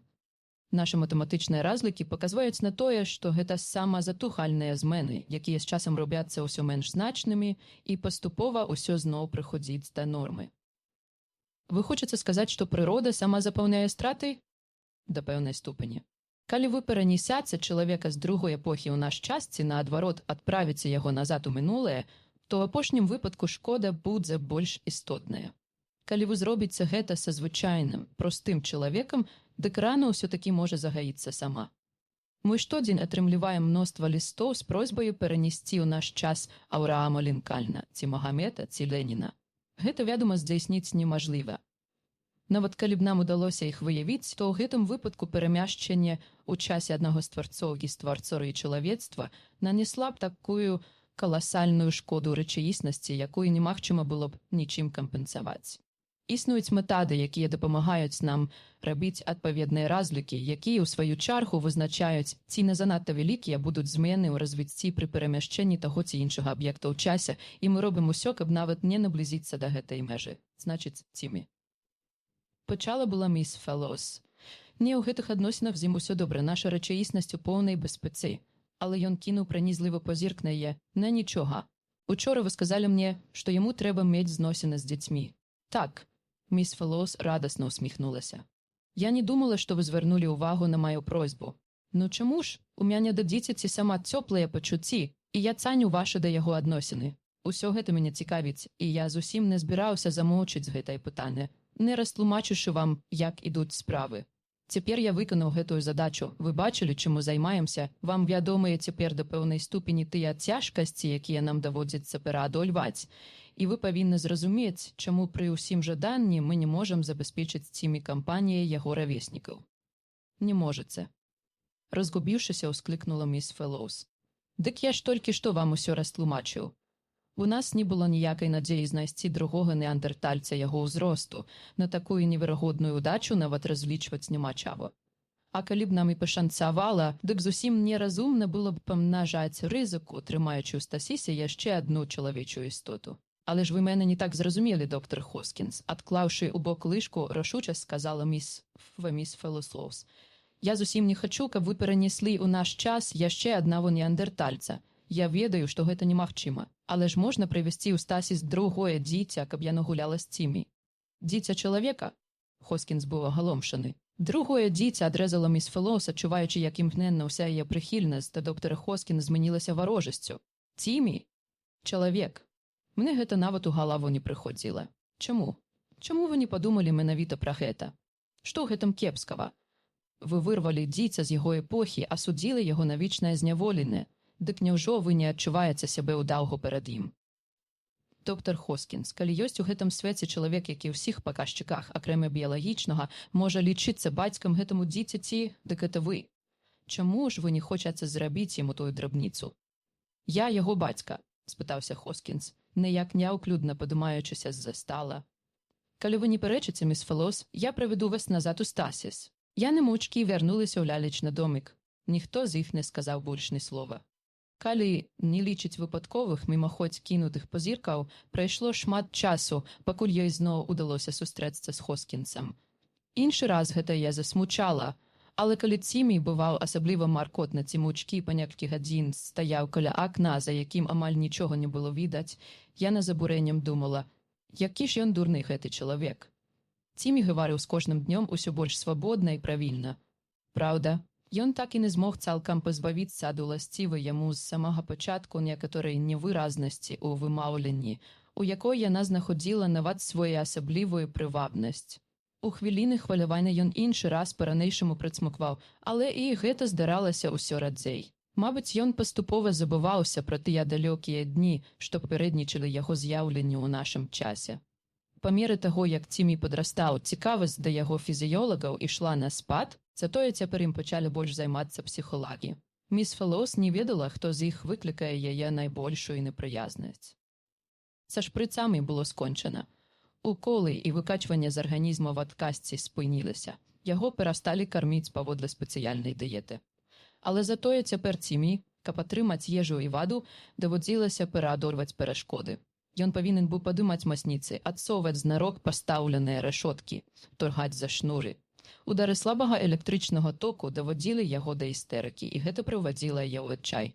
Яна не хацела больш звяртацца да Хоскінса. Кожны раз, калі яна думала пра яго, перад ёй усплываў яго твар, які ён быў у тую раніцу на сніданні. Вочы ў яе заплывалі слязьмі, і яна зноў не магла ўтрымацца, каб не падумаць. Дурны чалавек. І вось аднойчы каля лялечнага доміка зусім нечакана пачуўся яго голас. Ён клікаў яе. Папраўляючы на хаду халат, яна няспешна выйшла з дома і раптам збянтэжыўшыся спынілася, убачыўшы перад сабой зграбную жанчыну сярэдняга ўзросту. З-за светлых валасаў і бледнага твару незнаёмая выглядала вельмі кволаю. За яе спіною, моцна ўчепіўшыся за спадніцу, стаяў круглатвары з вялікімі вачыма хлапчук гадаў 4. «Дарагая, гэта міс Фэлоус, сястра, якая даглядае хлопчыка. Міс Фэлоус, пазнаёмцеся з маёй жонкаю». Няўжо гэта яго жонка? Міс Фэлоус уяўляла яе зусім іншай. Хаця чаму б і не? Такі чалавек, як Хоскінс, дзеля кантрасту мог выбраць сабе ў жонкі кволую істоту. Мажліва, гэта было якраз тое, што яму было трэба. Яна прымусіла сябе прыязна усміхнуцца. «Добры дзень, місіс Хоскінс. Гэта ваш малыш?» Гэта было ўжо поўнай нечаканасцю. Яна магла ўявіць сабе Хоскінса ў ролі мужа, але не бацькі, за выключэннем, вядома, таго. Яна раптам адчула на сабе змрочны позірк Хоскінса і пачырванела. «Так, гэта мой сын Джэры», – сказаў Хоскінс. «Джэры, павітайся з міс Фэлоус». Ці не падкрэсліў ён слова «гэта». Ці не хацеў ён даць зразумець, што гэта яго сын, а не... Джэры крыху падаўся наперад, не выпускаючы, аднак, мачнай спадніцай, і прамармытаў прывітання. Місіс Хоскінс відочна спрабавала зазірнуць цараз плячу міс Фэлоус у пакой, як бы чакаючы знайсці там нешта надзвычай цікавае. «Ну што ж, зойдзем у Стасіс», – сказаў Хоскінс. «Уваходзь, дарагая. На парозе цябе чакае крыху непрыемнае адчуванне, але гэта хутка пройдзе». «Вы хочаце, каб Джэры таксама ўвайшоў туды?» – спытала міс Фэлоус. «Вядома, ён будзе гуляць з Цімі. Вы ж гаварылі, што Цімі патрэбны таварыш у бурнях. Можа, вы ўжо забыліся пра гэта?» Але у яе позірку адбілася найвялікшае здзіўленне. «Ваш хлопчык? А чый жа яшчэ?» – са злосцю сказаў Хоскінс. «Хіба не гэтага вы дабіваліся? Хадзем, дарагая. Уваходь жа». З відавочным намаганнем падняўшы Джэры на рукі, місіс Хоскінс пераступіла парог. Джэры захныкаў. Відаць, яму не спадабалася тое, што ён адчуў пры ўваходзе ў Стасіс. «Дзе ж тая істота?» – тонкім галаском спыталася місіс Хоскінс. «Я не бачу яе. Хадзі сюды, Цімі», – паклікала міс Фэлоус. Цімі выглянуў з-за дзвярэй, утарупіўшыся на нечаканых касцей. Мускулы на руках у місіс Хоскінс прыкметна напружыліся. Павярнуўшыся да мужа, яна спыталася: «Ты ўпэўнены, Джэральд, што ён не небяспечны?» «Калі вы маеце на ўвазе Цімі, дык ніякай небяспекі», – тут жа ўмяшалася міс Фэлоус. «Ён спакойны і паслухмяны хлопчык. Але ж ён дзікун. Вось яно што, гэта вынік усіх газетных гісторый пра хлопчыка Малпу». «Зусім ён не дзікун», – з націскам вымавіла міс Фэлоус. «Ён спакойны і разважлівы ў той ступені, у якой гэтага можна чакаць ад 5гадовага дзіцяці. Вельмі велікадушна з вашага боку, місіс Хоскінс, дазволіць вашаму хлопчыку гуляць з Цімі, і я з усёй адказнасцю прашу вас не трывожыцца». «Я не ўпэўненая, што згаджуся на гэта», – з раздражненнем сказала місіс Хоскінс. «Мы ж ужо абмеркавалі гэтае пытанне, дарагая», – сказаў Хоскінс, «і я думаю, нам не варта ўзнаўляць нашу спрэчку. Спусці Джэры на падлогу». Місіс Хоскінс паслухалася. Хлопчык прытуліўся да яе спінаю і утарупіўся над Цімі, які ў сваю чаргу не спускаў з яго вачэй. «Цімі, хадзам сюды», – паклікала міс Фэлоус. «Ідзі, не бойся». Цімі паволі ўвайшоў у пакой. Хоскінс нахіліўся, каб адчапіць пальцы Джэры ад матчынай спадніцы. «Адыдзі крыху назад, дарагая, дай дзецям пазнаёміцца». Хлопчыкі апынуліся тварам у твар. Нягледзячы на тое, што Джэры быў маладзейшы, ён быў вышэйшы за Цімі на цэлы дзюйм, і на фоне яго зграбнай фігуркі і прыгожа пасаджанай прапарцыянальнай галавы, гротэскнасць аблічча, Цімі раптам кінулася ў вочы, амаль як і ў першыя дні. У міс Фэлоус задрыжалі вусны. Першы загаварыў маленькі неандерталец. «Як цябе завуць?» – дыскантам працягнуў ён, хутка наблізіўшы да Джэры свой твар, як бы хочучы лепш разглядзець яго.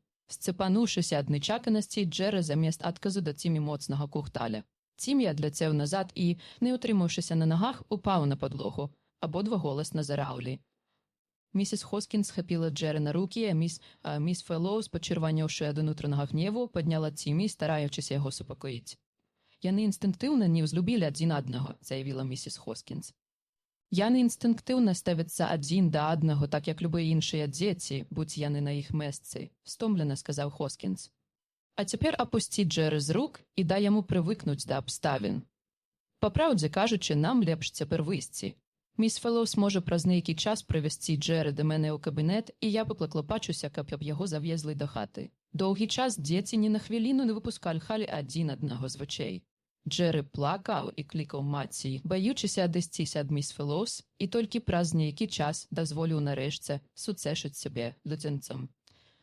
Цімі таксама атрымаў ледзянец, і праз гадзіну міс Фэллоус удалося дабіцца таго, што абодва яны селі гуляць у кубікі, праўда, ў розных кутках. Калі яна павяла ў той дзень Джеры да бацькі, дык да такой ступені была перапоўнена ўдзячнасцю Хоскінсу, што ледзь стрымлівала слёзы. Міс Фэллоус шукала слоў, каб выказаць свае пачуцці, але падкрэсленая стрыманасць Хоскінса перашкодзіла ёй гэта зрабіць.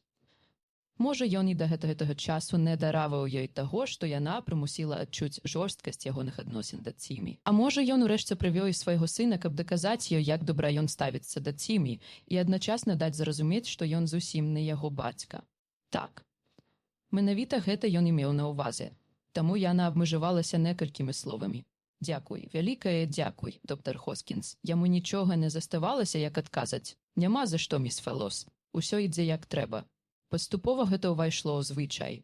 2 разы на тыдзень Джеры прывадзілі на гадзіну пагуляць з Цімі, потым гэты тэрмін быў расцягнуты да 2 гадзін. Дзеці пазнаёміліся, паступова вывучылі прывычкі адзін аднаго і пачалі гуляць разам. І цяпер, калі першая хваля ўдзячнасці схлынула, міс Фэллоус заўважыла, што Джеры ёй зусім не падабаецца. Фізічна ён быў намнога мацнейшы за Цімі, ды і ўвогуле Васім пераўзыходзіў яго. Ён уладарыў над Цімі, адводзячы яму Васім другарадную ролю. З такім становішчам яе мірыла ніяк толькі тое, што, нягледзячы ні на што, Цімі ўсё больш нецярпліва чакаў чарговага прыходу свайго таварыша па гульнях. «Гэта ўсё, што ў яго ёсць у жыцці», – стугаю гаварыла яна сабе. І аднойчы, назіраючы за імі, яна раптам падумала: гэтыя 2 хлопчыкі абодва дзеці Хоскінса, адзін ад жонкі, другі ад Стасіса, у той час, як яна сама.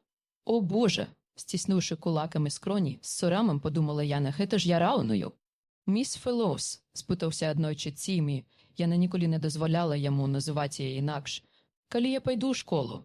Яна зірнула ў яго карыя вочы, якія молячы глядзелі на яе, чакаючы адказу, і пяшчотна правяла рукою па яго густых валасах. Гэта была сама неахайная частка яго галавы, яна стрыгла яго сама, а хлопчык заўсёды круціўся пад нажніцамі і перашкаджаў ёй. Яна ніколі не прасіла прыслаць парыкмахера, бо гэтая няўмелая яе стрыжка памагала ўдала маскіраваць нізкі пакаты лоб у дзіцяці і яго празмерна выпуклую патыліцу. «Адкуль ты даведаўся пра школу?» – спыталася яна. «Джеры ходзіць у школу, у дзіцячы сад», – старанна вымаўляючы склады, адказаў ён.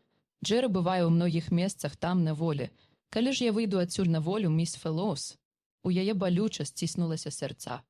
Яна, вядома, разумела, нішто не зможа перашкодзіць таму, што Цімі непазбежна будзе даведвацца ўсё больш і больш пра вонкавы свет, той свет, у які яму ніколі не суджана ўступіць. Пастараўшыся надаць свайму голасу больш бадзёрасці, яна спыталася: «А што б ты рабіў у дзіцячым садзе ад Цімі?» Джеры кажа, што яны там гуляюць у розныя гульні, што ім паказваюць стужкі з рухомымі карцінкамі. Ён кажа, што там многа-многа дзяцей. Ён расказвае. Цімі на імгненне задумаўся, потым урачыста раскінуў рукі з растапыранымі пальцамі і толькі тады скончыў фразу. «Вось як многа ён расказвае? Табе хацелася паглядзець рухомыя карцінкі?» Спыталася міс Фэллоус. «Я прынясу табе гэтыя стужкі і стужкі з запісам музыкі». Так ёй на нейкі час удалося супакоіць яго. У адсутнасць Джеры ён з цікавасцю разглядаў рухомыя карцінкі, а міс Фэллоус гадзінамі чытала яму голас кнігі. У сама прасценькім апавяданні было столькі яму незразумелага, што даводзілася тлумачыць сутнасць самазвычайных рэчаў за межамі 3 пакояў Стасіса. Цяпер, калі ў яго думкі ўварваўся навакольны свет, ён усё часцей пачаў бачыць сны. Яму снілася заўсёды адно і тое ж, той невядомы свет за межамі яго доміка. Ён няўмела спрабаваў расказаць міс Фэлоус змест сваіх сноў, у якіх ён звычайна пераносіўся ў велізарную пустую прастору, дзе апрача яго былі яшчэ дзеці і нейкія дзіўныя, незразумелыя прадметы, створаныя яго ўяўленнем на аснове далёка не да канца зразумелых ім кніжных вобразаў. Іншы раз яму сніліся карціны з яго прызабытага далёкага мінулага, калі ён яшчэ жыў сярод неандэртальцаў. Тыя дзеці і невядомыя яму прадметы, якія ён бачыў у снах, не заўважалі яго.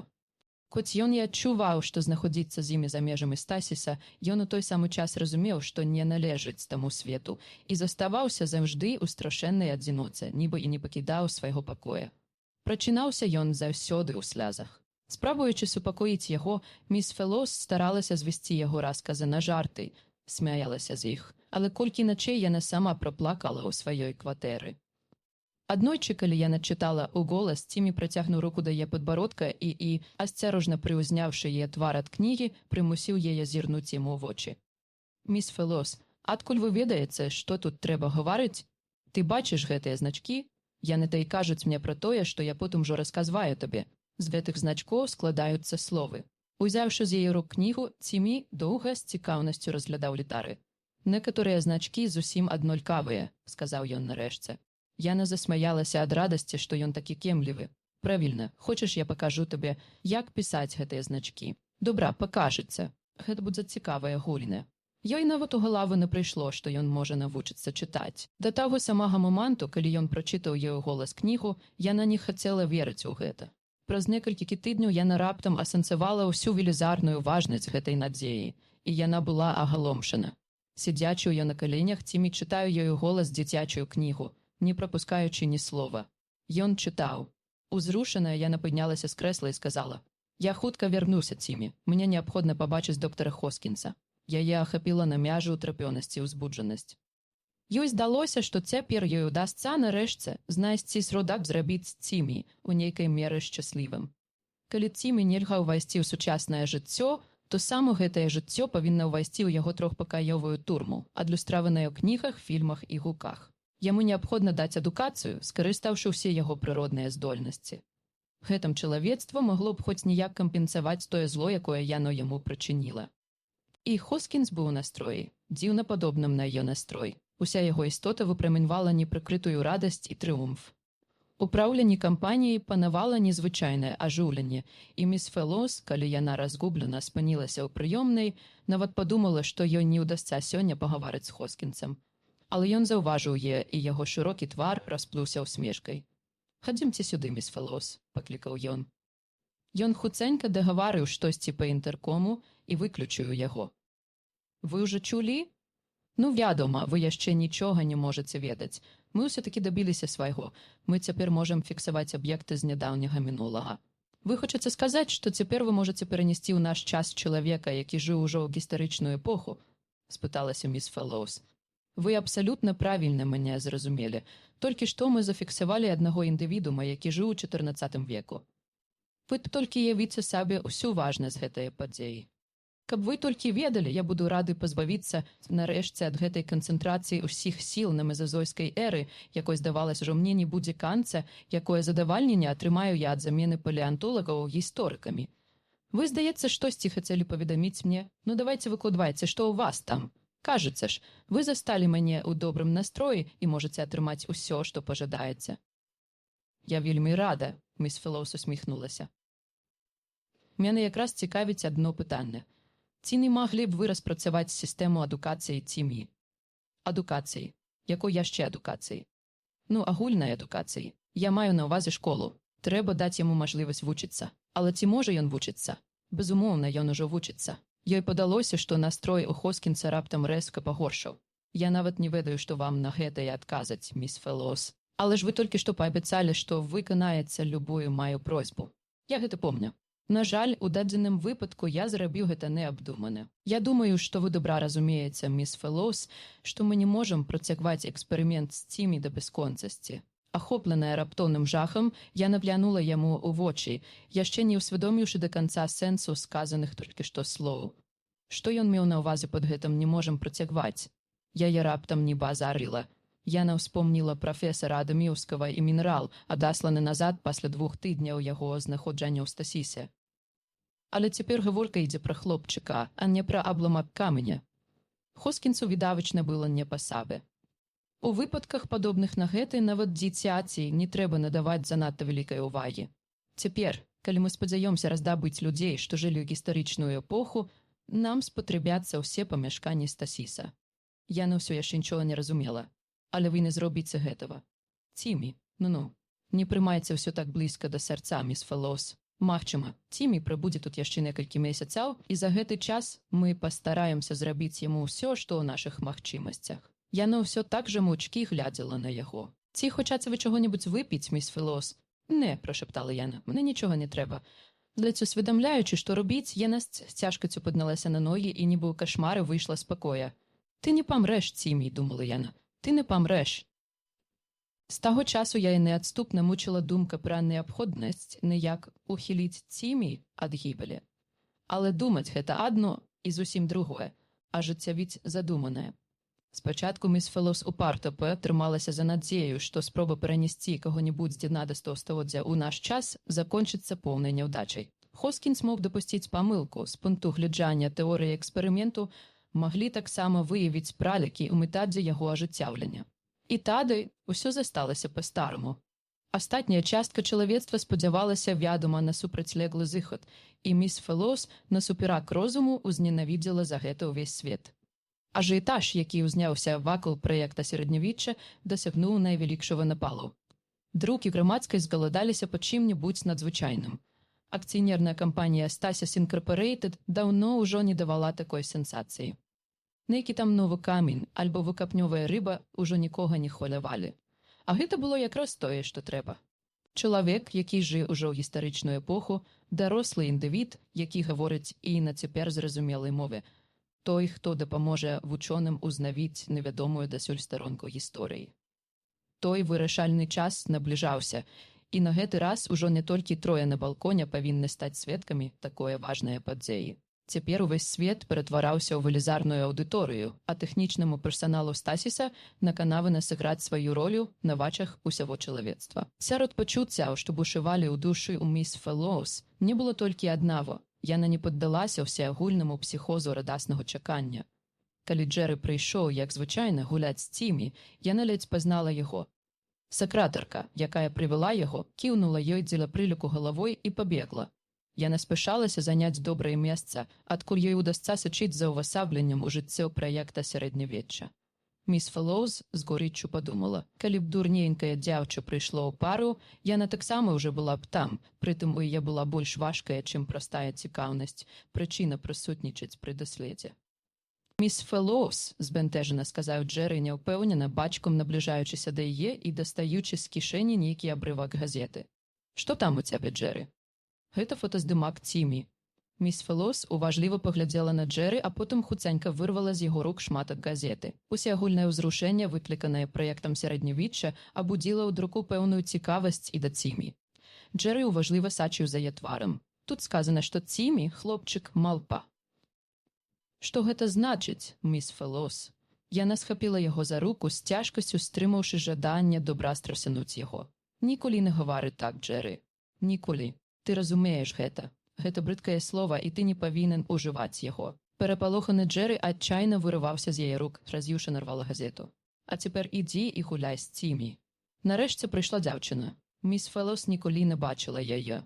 Ніхто з пастаянных служачых Стасіса, што зрэдку падмянялі яе цяпер, у сувязі з набліжэннем ажыццяўлення праекта, памагчы ёй не мог. Аднак сакратарка Хоскінса абяцала ёй памагчы знайсці якую-небудзь дзяўчынку. Вы і ёсць тая дзяўчынка, якую прымацавалі да першай секцыі Стасіса? Стараючыся стрымаць дрыжанне ў голасе, спыталася міс Фэлоус. Так, гэта я. Завуць мяне Мэнзі Тэрэс, а вы міс Фэлоус? Правільна. Даруйце, што я крыху спазнілася, усюды такая сумятня. Я ведаю. Я хачу, каб вы... Вы ж будзеце глядзець, правда? Перабіла яе Мэнзі. На яе прыгожанькім, тонкім, але нейкім пустым твары адбілася пекучая зайздрасць. Гэта не мае значэння. Я хачу, каб вы пазнаёміліся з Цімі і Джэры. Яны будуць гуляць гадзіны са дзве і не наробяць вам ніякага клопату. Ім пакінуто малако, у іх многа цацак. Будзе нават лепш, калі вы не будзеце ім перашкаджаць. А цяпер я пакажу вам дзе што знаходзіцца і гэты Цімі, хлопчык мал. Цімі, дзіця, якое жыве ў Стасісе, рэзка перапыніла яе міс Фелос. Я хацела сказаць, што Цімі – гэта той, каму нельга выходзіць з дому. Ці ж не так? Так. А цяпер заходзьце, у нас мала часу. І калі ёй нарэшце ўдалося пайсці, услед ёй пачуўся пранізлівы голас Мэнзі Тэрэс. Спадзяюся, вам дастанецца добрая месцейка. Далі Бог, не так хочацца, каб дослед удаўся. Неўпэўненая ў тым, што, адказваючы Мэнзі, ёй удасца захаваць стрыманасць, міс Фелос, нават не азірнуўшыся, яшчэ больш заспяшалася. Але з-за таго, што яна затрымалася, ёй не ўдалося заняць добрае месца. Яна з цяжкасцю прабілася толькі да экрана ў зале сходаў. Калі б ёй пашанцавала апынуцца паблізу ад месца, дзе праводзіцца эксперымент, калі б толькі яна магла падысці да якога-небудзь чуйнага прыбора, калі б яна як-небудзь умудрылася сарваць эксперымент. Яна знайшла ў сабе сілы аваладаць сабою. Простае ж всаванне прыбора ні да чаго не прывядзе. Яны ўсё роўна наладзяць яго і паставяць эксперымент нанова, а ёй ніколі не дазволяць вярнуцца да Цімі. Нішто не магло ёй дапамагчы, нішто апрача натуральнага і прытым непапраўнага правалу эксперыменту. І ў тыя імгненні, калі адлічваліся апошнія секунды, ёй заставалася толькі чакаць, напружана сачыць за кожным рухам на вялізным экране, уважліва ўзірацца ў твары занятых у даследзе супрацоўнікаў. Калі то адзін, то другі з іх трапляў у пода зроку. Яна спадзявалася ўбачыць у іх позірках выраз неспакою і няўпэўненасці, як доказу ўзнікнення нечаканых цяжкасцей ва ажыццяўленні эксперыменту, яна ні на секунду не адводзіла вачэй ад экрана. Але яе надзеі не спраўдзілася. Была адлічана апошняя секунда, і вельмі спакойна, без лішняга шуму, дослед паспяхова быў завершаны. У нядаўна пабудаваным новым памяшканні Стасіса стаяў барадаты сутулы селянін няпэўнага ўзросту ў падраным брудным адзенні і драўляных сандалях. Ён з тупым жахам азіраўся па баках. Свядомасць яго не магла ўспрыняць такой раптоўнай, такой неверагоднай пераменай. І ў той момант, калі ледзь не ўвесь свет звар'яцеў ад захаплення, міс Фелос, скамянеўшы ад гора, стаяла адна нерухома сярод гэтай мітусні. Яе штурхалі, шпурлялі, ледзь не тапталі нагамі, а яна стаяла сярод натоўпу, які віраваў, трыумфаваў, і ўсё больш ціскалася пад цяжарам страчаных надзей. І калі скрыпучы голас у дынаміку назваў яе імя, гэта дайшло да яе свядомасць толькі пасля трохразовага паўтору. Міс Фелос, вас выклікаюць у першую секцыю Стасіса. Міс Фелос, прапусціце мяне, задыхаючыся, крыкнула яна, а дынамік, ні на секунду не спыняючыся. Усё паўтару адну і тую ж фразу. Сабраўшы всю сваю сілу, яна адчайна прабівалася праз натоўп, расштурхуваючы людзей. Не спыняючыся ні перад чым, пусціўшы ў ход нават кулакі, раздаючы направа і налева кухталі, яна ўвесь час вязла ў людскім віры, але ўсё ж такі рухалася да выхаду. Мэнзі Тэрэс рыдала. Я проста не магу сабе ўявіць, як гэта адбылася. Я адлучылася ўсяго толькі на адну хвілінку, каб зірнуць на той маленькі экран, які яны паставілі ў калідоры. І раптам, перш чым я паспела штосьці зрабіць. Вы самі сказалі мне, што яны нічога не наробяць. Вы самі параілі мне пакінуць іх адных. Выкрыкнула раптам Мэнзі, пераходзячы наступлення. Дзе Цімі? Гледзячы на яе няўцямнымі вачыма, спыталася міс Фелос, не заўважаючы, як дрыжыць нервы ва ўсё яе цела. Адна сястра працірала ў Джэру руку дэзінфекцыйнымі сродкамі, другая рыхтавала шпрыц з супрацьлупніковай сывараткай. Ён укусіў мяне, міс Фелос, душачыся ад злосці, крыкнуў Джэры. Ён укусіў мяне, але міс Фелос нават не звярнула на яго ўвагі. Што вы зрабіла з Цімі? Крыкнула яна. Я зачыніла яго ў ваннай, адказала Мэдзі. Я проста шпурнула тут гэтую маленькую пачвару і замкнула яе там. Міс Фелос бегом рынулася ў лялечным домік. Яна замарудзілася каля дзвярэй ваннай, здавалася, што прайшла цэлая вечнасць, пакуль ёй удалося нарэшце адчыніць дзверы і знайсці ў кутку свайго вырудлівага хлапчука. «Не біце мяне, міс Фелос», – прошаптаў ён.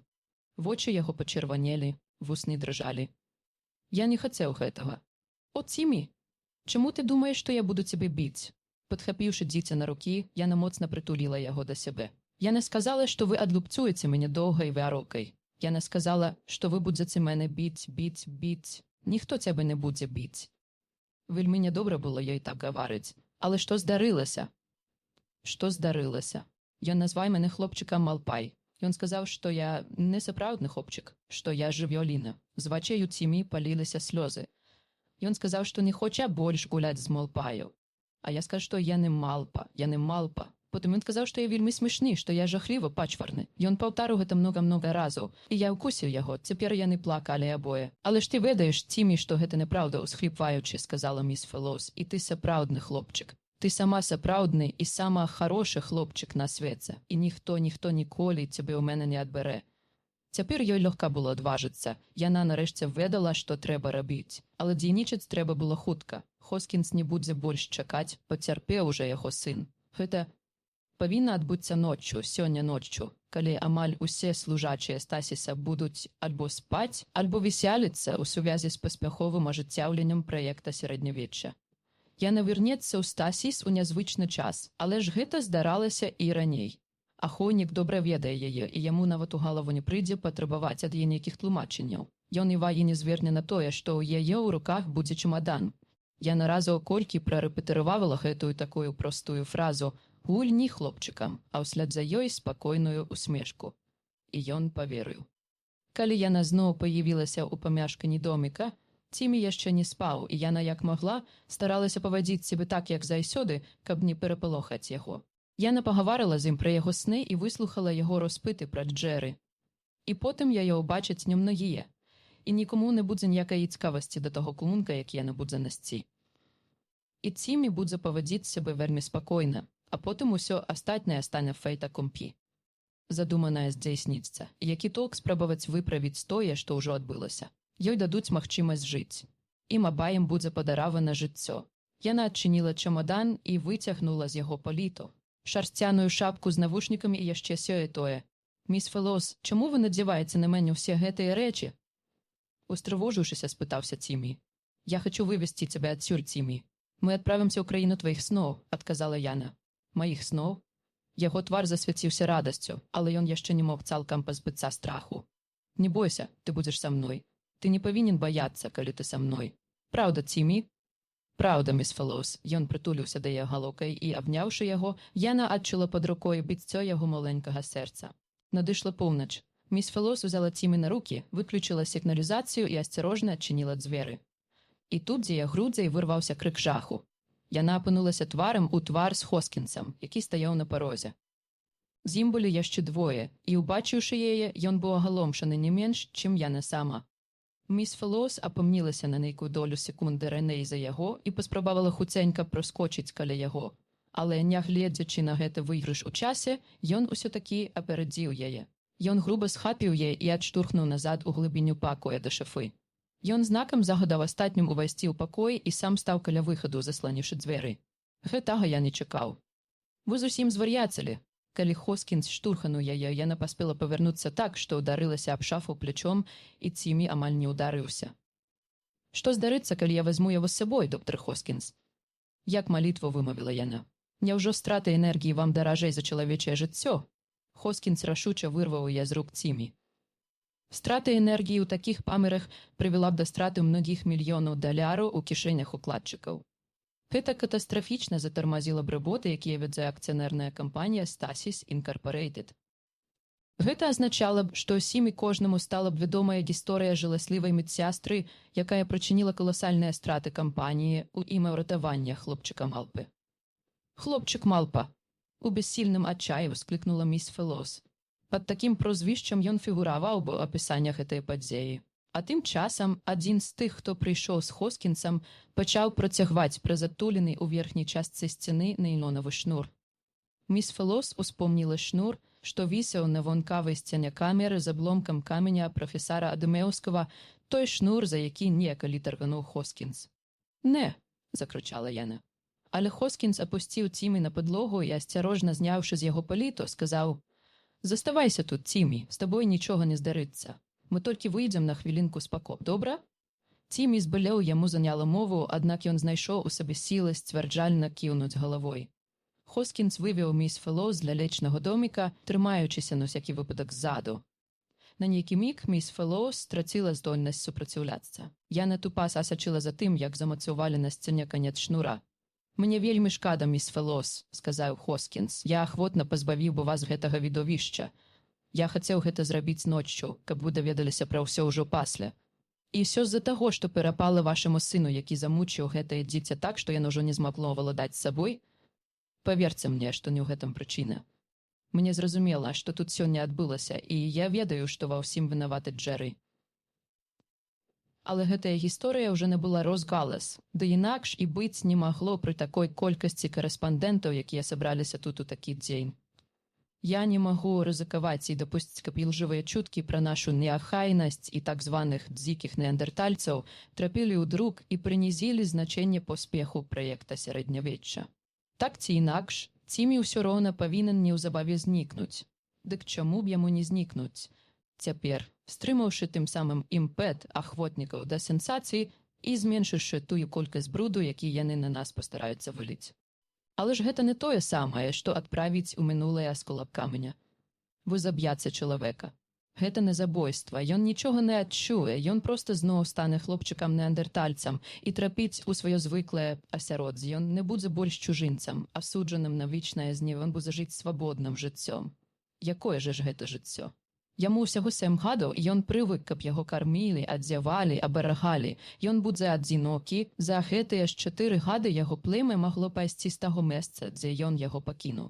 А калі нават племя яшчэ там, дзіця ніхто не пазнае, ён вымушаны будзе сам пра сябе клопаціцца, а яму ж не было дзе навучыцца гэтаму. Хоскінс бездапаможна пахітаў галавою. «О Боже, няўжо вы лічыце, міс Фелос, што мы не думалі пра гэта? Хіба вы не разумееце, што мы вызвалі з мінулага дзіця толькі таму, што гэта была першая чалавечая ці, дакладней, паўчалавечая істота, якую нам удалося зафіксаваць, і баяліся адмовіцца ад гэтага, бо не былі ўпэўнены, што нам удасца так жа вось удала паўтарыць тую спробу. Як вы думаеце, няўжо мы трымалі б Цімі так доўга, калі б нас не бянтэжыла неабходнасць адаслаць яго назад у мінулае?